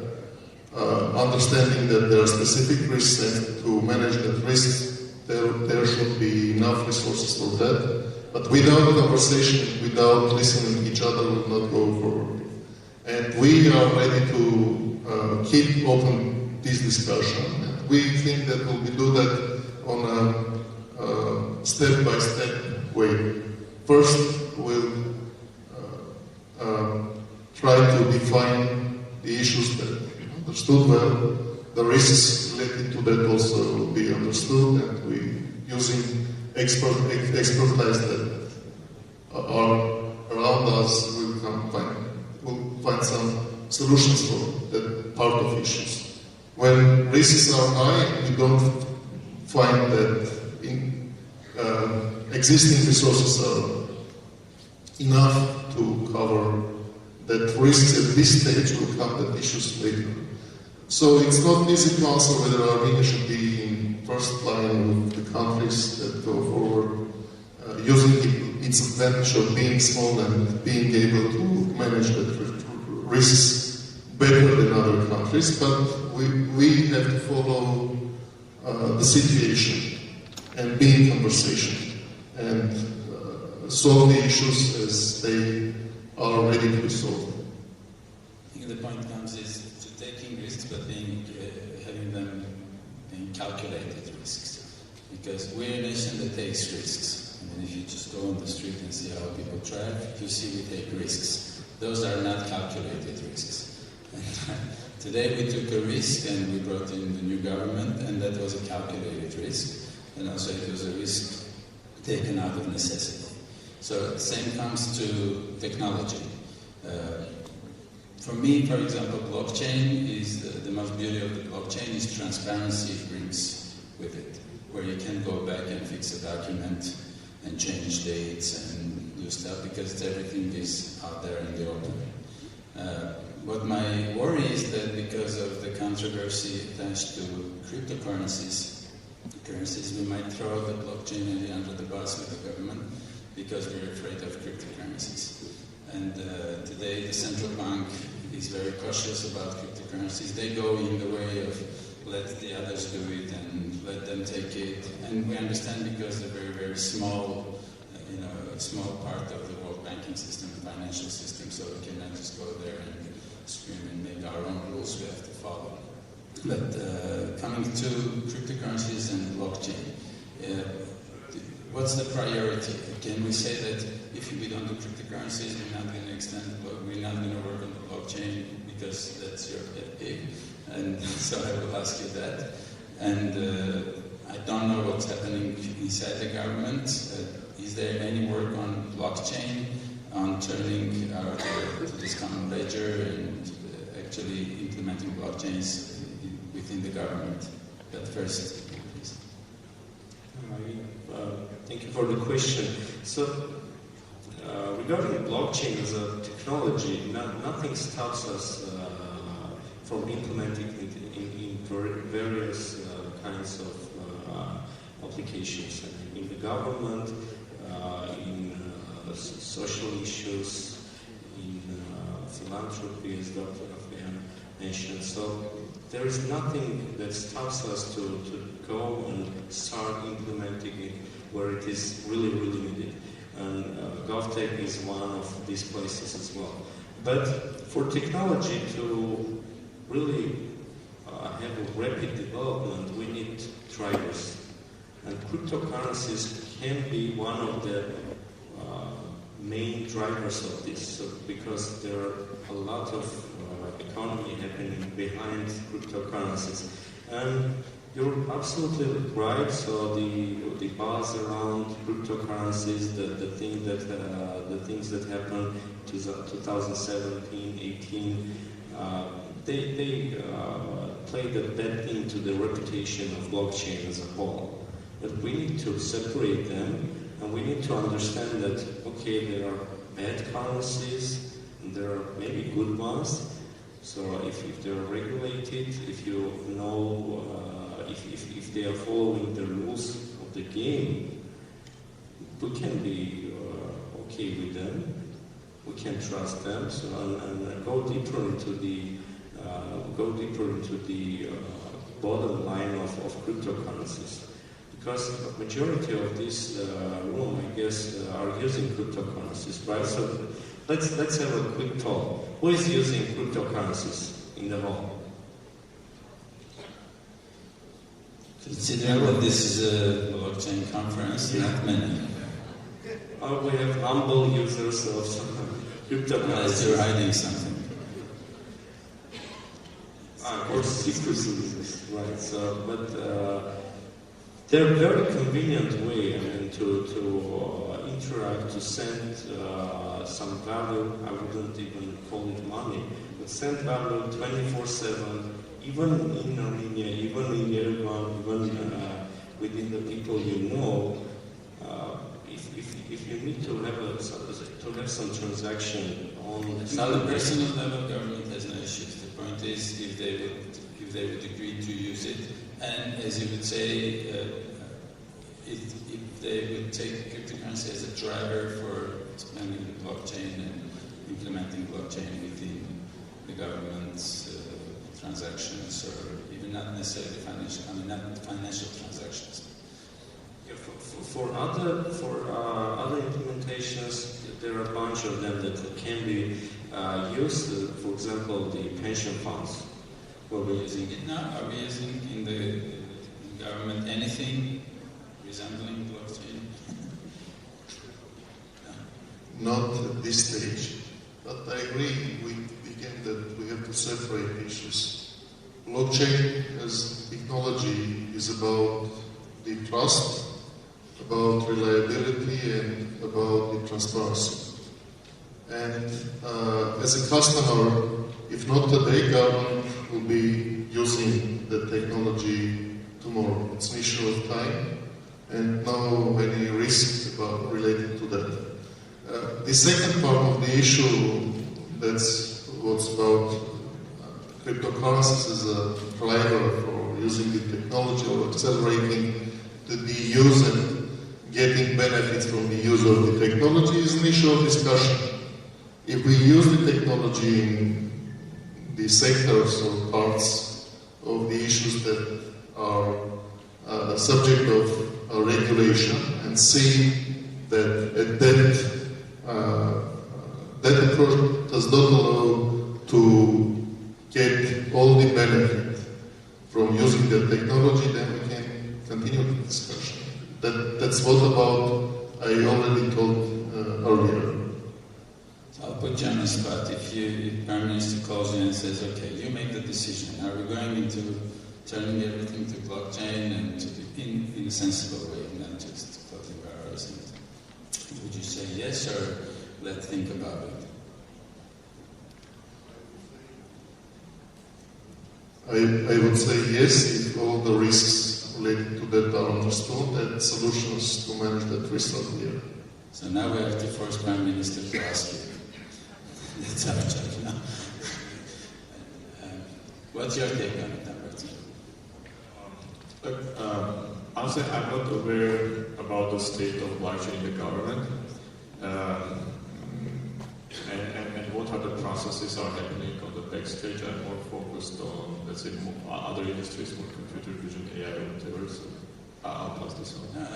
Just as a user, for example, would you feel more comfortable if you knew that the underlying technology is blockchain and nobody can go back and change anything, and it's transparent and you can go and see everything yourself and nothing can be changed? I mean, that's the most beautiful. I learned it from the gaming side, but how it's used, and that's the most beautiful part for me in the blockchain, aside from everything else. Of course. So maybe one thing I can add on top of it. So definitely, so I assume there will be also some really interesting application cases of blockchain that maybe we even don't have in our mind now. So exploring more, yeah, definitely it makes sense to explore it more. Okay, good.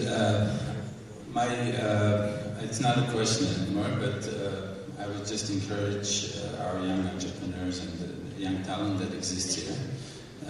Be as revolutionary as we now are, and not look at the government. And during our one meeting, when I asked when people come to government with proposal, the government should ask not why, but why not.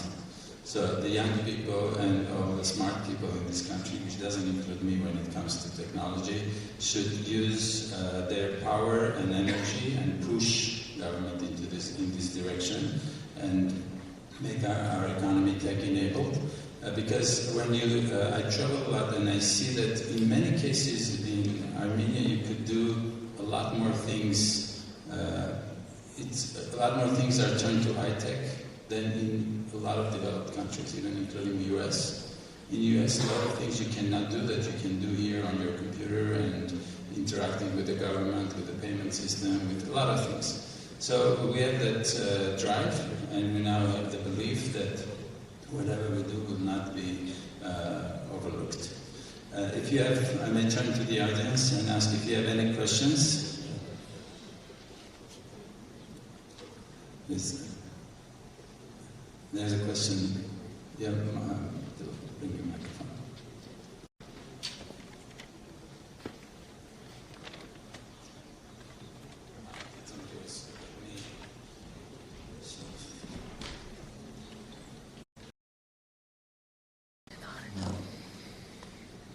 Sorry.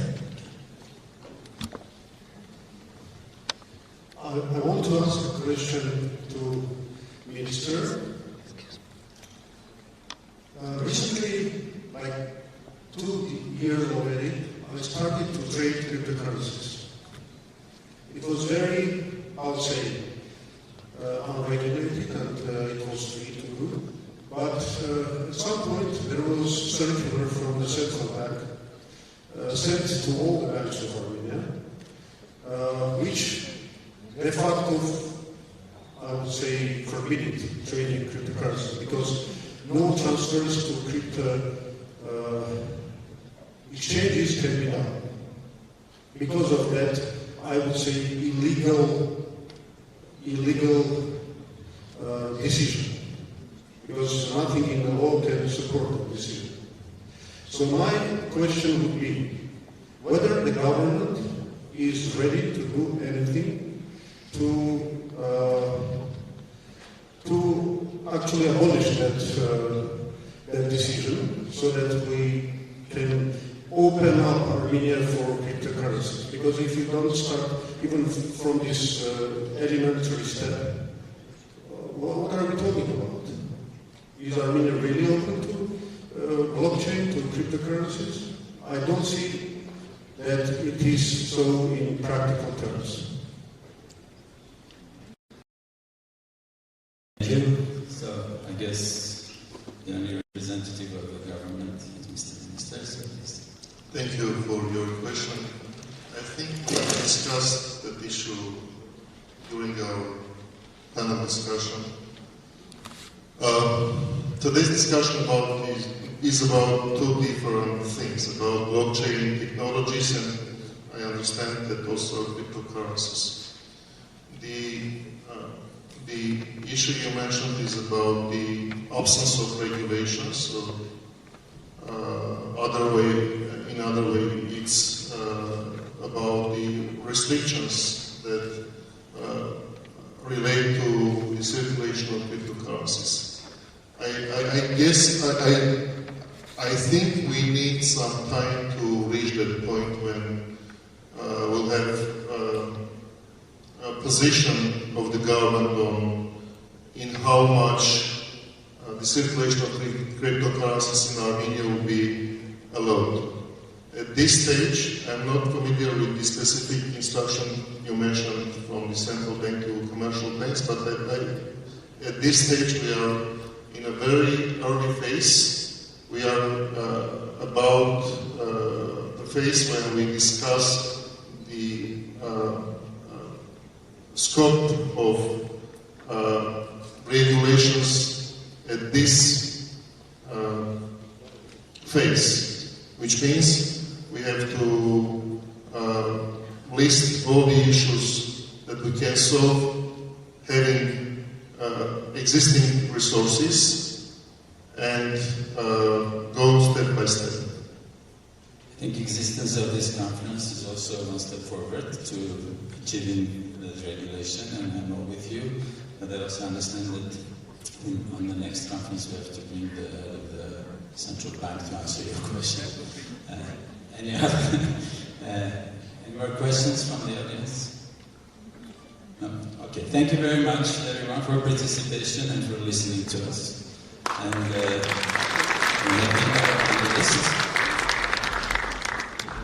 thank you, and we'll move on to the next panel.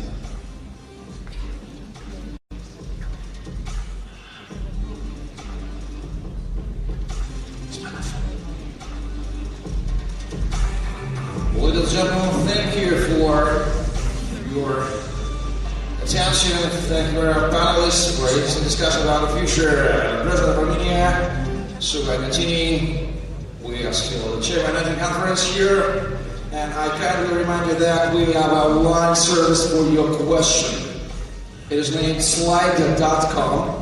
Open your smartphones, you can just slider.com. Use the hashtag ChainPoint19, ChainPoint19, for finding a branch to put a question. We will see it on the screen online. Feel free to ask any question you want during all the day. Please use this modern technology opportunity for interact with our speakers. So we are continuing, and I kindly and proudly and honorably want to announce our fascinating, distinguishable keynote with the latest crypto trends and institution topics of the discussion.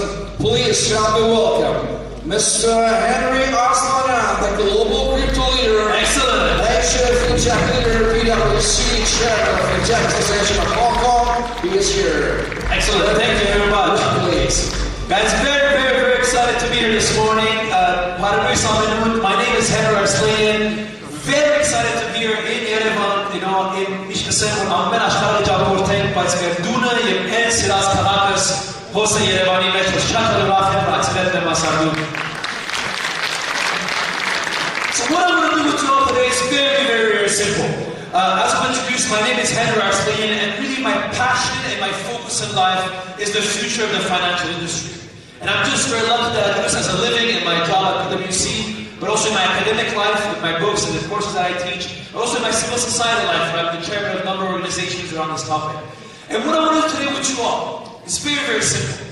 I want to share with you all some of the latest global trends that we are seeing, the latest developments from around the world, and then empower you with this information. And then you can make your own decision on the impact this is going to have on the economy, on the future of finance, and most importantly, on the lives of everybody. And hopefully this is going to go to around the world some of the developments around this topic. But before I start, I always give a warning around the world. Whoever tells you they're an expert in blockchain or crypto, you see the door there, and you run away. I can tell you I spend 24/7 of my time in this space. I'm a loser, I'm a nerd. On Saturday nights, I read white papers about these topics, and I can tell you I have absolutely no idea where this industry is going to be 1 month from now. Only in the last 72 hours, we've had developments that have completely changed the industry, and I'll talk about that in a couple of seconds. I always say it's like dog years. A week in the space in the normal world. That applies to everybody as well. If you want to go on weekend, Friday afternoon, you want to go home, relax, spend time with your family, do not get into blockchain. This industry is genuinely 24/7 and never stops from that perspective. So this is why I'm just going to share 6 trends. Nothing more, nothing less. Share with you the information, and then I will let you decide what you think the impact will be. Whether you're a policymaker thinking about government and policy regulations, whether you're looking as an investor, trader, or just as an individual. Let me start first with regulatory clarity. You know, I spent many years, I'm a lawyer, I'm a banker by background, and I can tell you in any vertical of finance, the industry lobbies to have less regulations around the world. The only exception is the crypto industry, where actually crypto firms hire lobbyists to try to get more regulations. Why? Because everybody wants to understand what are the rules of the game that they then can operate and build businesses and let their entrepreneurial drive free forward. And this has been very interesting because of the absence of regulatory clarity, we've seen many best practices. Around the world, the community has come together and said, maybe we don't have regulations now, but what if we can come together and agree on the best practices that we want to see? And there's many over the years the last 2 years I've been around, but what's been fascinating is to see how countries have come together to put regulations in place. And often countries you wouldn't think about. You know, think about Thailand, that has some of the best regulations in space right now. Or a country like France. France has decided they want to be the world leader when it comes to ICOs. One of the good things with France now, you're going to be able to file your regulatory documents in English, which is a big deal for the French. And this really shows you how the people have taken this priority.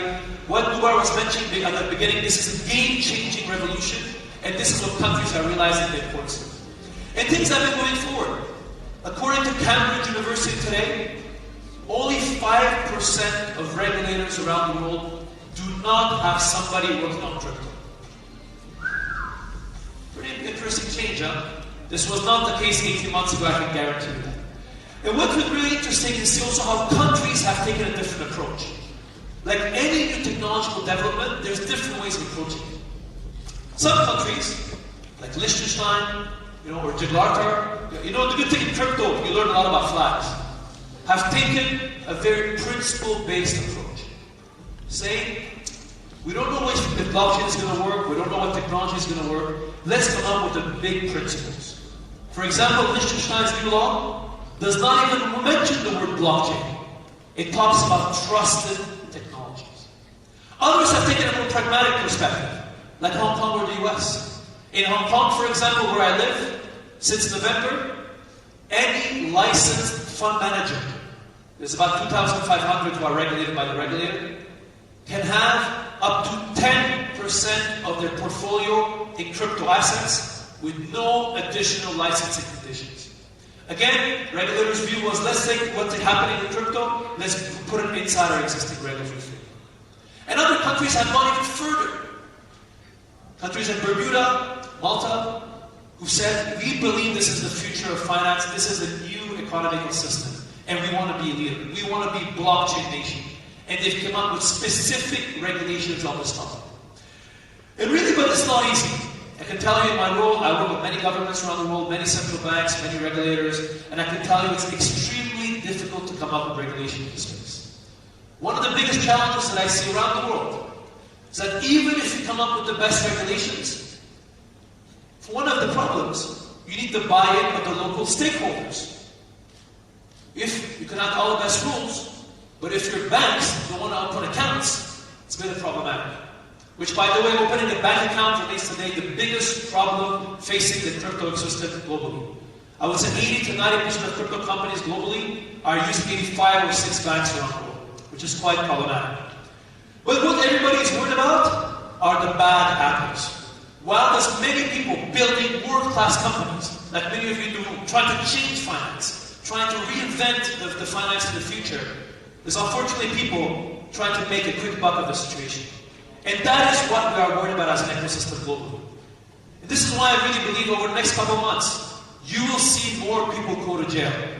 And this is a good thing, to get rid of these bad apples that are coming into space to try to take advantage. And also, you see many examples. Some of them are just stupid.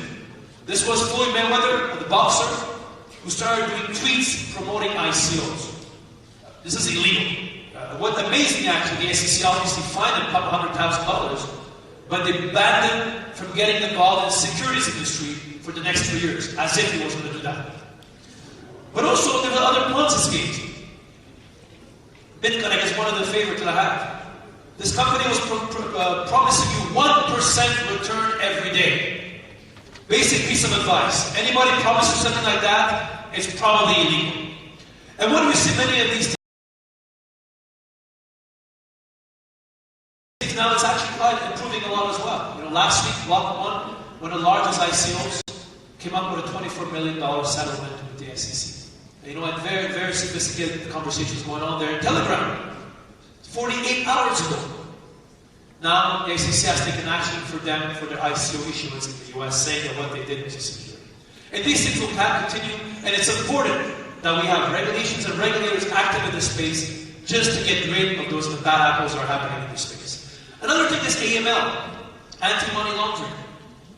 Again, let me give you a little piece of advice, which always amazes me. A couple of years ago, when people thought about Bitcoin, they thought, it's about drug dealers, it's laundering money. Let me give you a piece of advice. If you want to launder money, do not use Bitcoin. You will get caught. Still use cash or use traditional banks is probably still the best way that we have today. Cryptocurrencies, as you know, everything is traceable. With the AI technology that we have today, there's a lot of traceability solutions that we have. That's what law enforcement loves it, and that's why there's a big focus right now on anti-money laundering going on. The other thing as well is tax. 72 hours ago, the United States Internal Revenue Service, the IRS, came out with its first crypto tax guidance in 5 years. Very impressive. There's more than 48 FAQs, gives you all the guidance that people need. And this is important as you want more institutional players and investors to come into the area. Second big development that you need to know are crypto exchanges. Probably the most pivotal part right now of the crypto industry. What's been happening over the last couple of years, you've seen numerous type of crypto exchanges take place. There's a fiat to crypto, crypto to crypto. But there again, we've seen the emergence of best practices. Of the industry coming together and saying, we as a company, we want to be a leader in this space, and we're not building a company for the next 2-3 years, make a bit of money and leave. We are building a company for the next 10, 20, 30 years and rebuilding the rails of finance. For example, some of the best practices that we've seen. KYC and AML, where customer anti-money laundering. And I've said this around the world, and I'm happy to bet that some of the top 15 exchanges right now, crypto exchanges around the world, have better KYC and AML than many of the traditional banks. I Hong Kong the other day, I had to go to my bank, had to show my ID, and a teller had to look at my ID, put a stamp, saying it was a certified true copy. I can tell you there's many mistakes like that. The beauty now of crypto exchanges, they use a lot of RegTech technology, facial recognition, geolocation, and we're able to leverage the latest technology, and this is why we have a lot of these best practices being developed right now. But there's a lot of challenges. Forget bank accounts, which again remains one of the biggest challenges. But one of them is industry perception. Like anything in life, we are always as strong as the weakest member of our team. What's been happening in crypto exchanges, again, there's a lot of bad apples. One of my favorites is where I'm from in Canada. This guy was a CEO of an exchange called Quadriga, goes to India, he dies. We find out he was the only one with the access to the private keys to about 150,000 customers for over $130 million of crypto at that time. Unacceptable. I can tell you I could have gone there with my team in 5 minutes, but I've solved this problem. But it's individuals like these that give the industry a bad name. But also, what we've seen, cybersecurity. You know, if today you're a hacker and you're not targeting crypto exchanges, you're an idiot. These exchanges are there, they're honeypots waiting to be hacked. They were hacks, they are hacks, they will continue to be hacks. And many believe it's happening in some countries. You know, if you look at the data, again, because we can trace everything, many believe actually a lot of these hacking is happening in state sanctioned. Many believe North Korea is behind a lot of the hacks that we're seeing. Especially the majority of exchanges being hacked are actually in South Korea. The other thing is, well, there's a lot of developments going on. This is one of my favorites right now, going on with the FATF, the Financial Action Task Force, which is basically the entity probably that's the most important entity, in my opinion, in the global financial markets. They passed new rules coming in June that require now every crypto exchanges between them to actually send information on the beneficiary of the originator. And I know this is actually problematic in a lot of the original crypto circles, where we believe in general decentralization. But I really believe the steps like these are very important. We went the last 5 years from 0 to 1. If we want to go from 1 to 10, we need to ensure there's no money laundering going on. The last thing that the crypto industry needs globally, as we found out that a player somewhere in the world has been laundering money for criminals, human traffickers, drug dealers, or some people on sanctions list. The other thing is crypto funds. Very, very interesting. If you look back at the 1990s, when the hedge fund industry was being developed, the venture capital industry was being developed, the private equity industry was being developed, the way institutional investors got into alternatives was they're putting money into VC funds or hedge funds. And gradually over the next 10, 20, 30 years, they learned how to do it, and they started doing it themselves. And what's really interesting now, we are seeing the crypto fund industry be exactly where all these industries, PE, VC, and the hedge fund industry, were in the mid-1990s, at the very, very early stages. And I get these questions around the world, how much money is being managed by crypto fund managers? Who's managing the money? What are some of the best practices we're seeing there? So actually when we went into my team, we actually did some research on it. We said, let's not look at the index funds, let's not look at the crypto venture funds. Let's focus on the most sophisticated angle of the spectrum, the crypto hedge funds. And let's see what data we found there. And what we found out, doing analysis of the entire market, is that there's about 60% of crypto hedge funds today have less than 10 million in assets under management, which may sound a lot, but it's very, very little in the global asset management sector. It's exactly again where the traditional hedge fund industry was in the mid-1990s. Then look at it, the average crypto hedge fund today has just over $20 million. Again, shows you how this industry is at its very early days right now. Strategies. What kind of strategies people are using when they're trading crypto? Are they just buying and holding? Well, we found out that the majority now are still doing discretionary, but a really big chunk are quantitative traders. People trying to take advantage of the volatility in the crypto markets. Fees. Sorry, I just realized there's some problems with the formatting of the slides. But one thing you're seeing with fees as well, fees tend to be relatively high, where you're seeing 220 is the norm when it comes to crypto funds. Performance. Last year, the performance was quite bad when you look at the crypto hedge fund market. You know, Bitcoin was down over 72%, and the average fund returned 46%, except quant funds, by the way. But that's really interesting is when you look at the type of businesses. Who's managing these crypto funds? Who are the people behind these? You know, one interesting fact, we found that the average crypto hedge fund manager has between 3 to 4 years of experience. Again, being relatively young. But what's even more fascinating is that the majority of them only rely on their own research. If you look at the traditional financial markets, most people are supposed to manage money.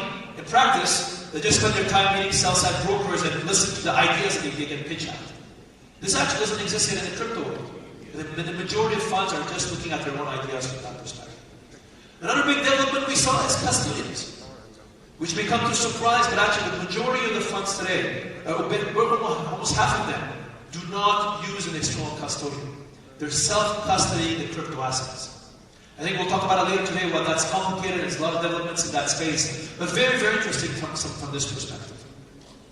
Another big topic that I really care about, what actually is super important, governance. How do you make sure that people managing money, crypto funds, have proper governance and controls? Make sure that people are not taking the money and going away.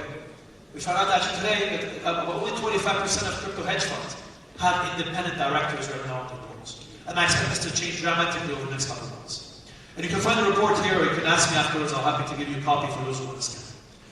The other big development to see is really when we saw crypto fundraising and M&A. This is a question I get around the world. People want to build businesses. They're like, well, what is the investor appetite? And again, what I decided to do is really focus a bit. You're hearing news in the press, banks investing in crypto, and I'll talk about that in a second. But what's been really interesting, if you look year on year, where the crypto activity is moving is definitely outside of the US and moving definitely towards this part of the world, and particularly in Asia. I can tell you I live most of my time between Hong Kong and New York. I can tell you Asia is about a year to 2 years ahead of the rest of the world when it comes to this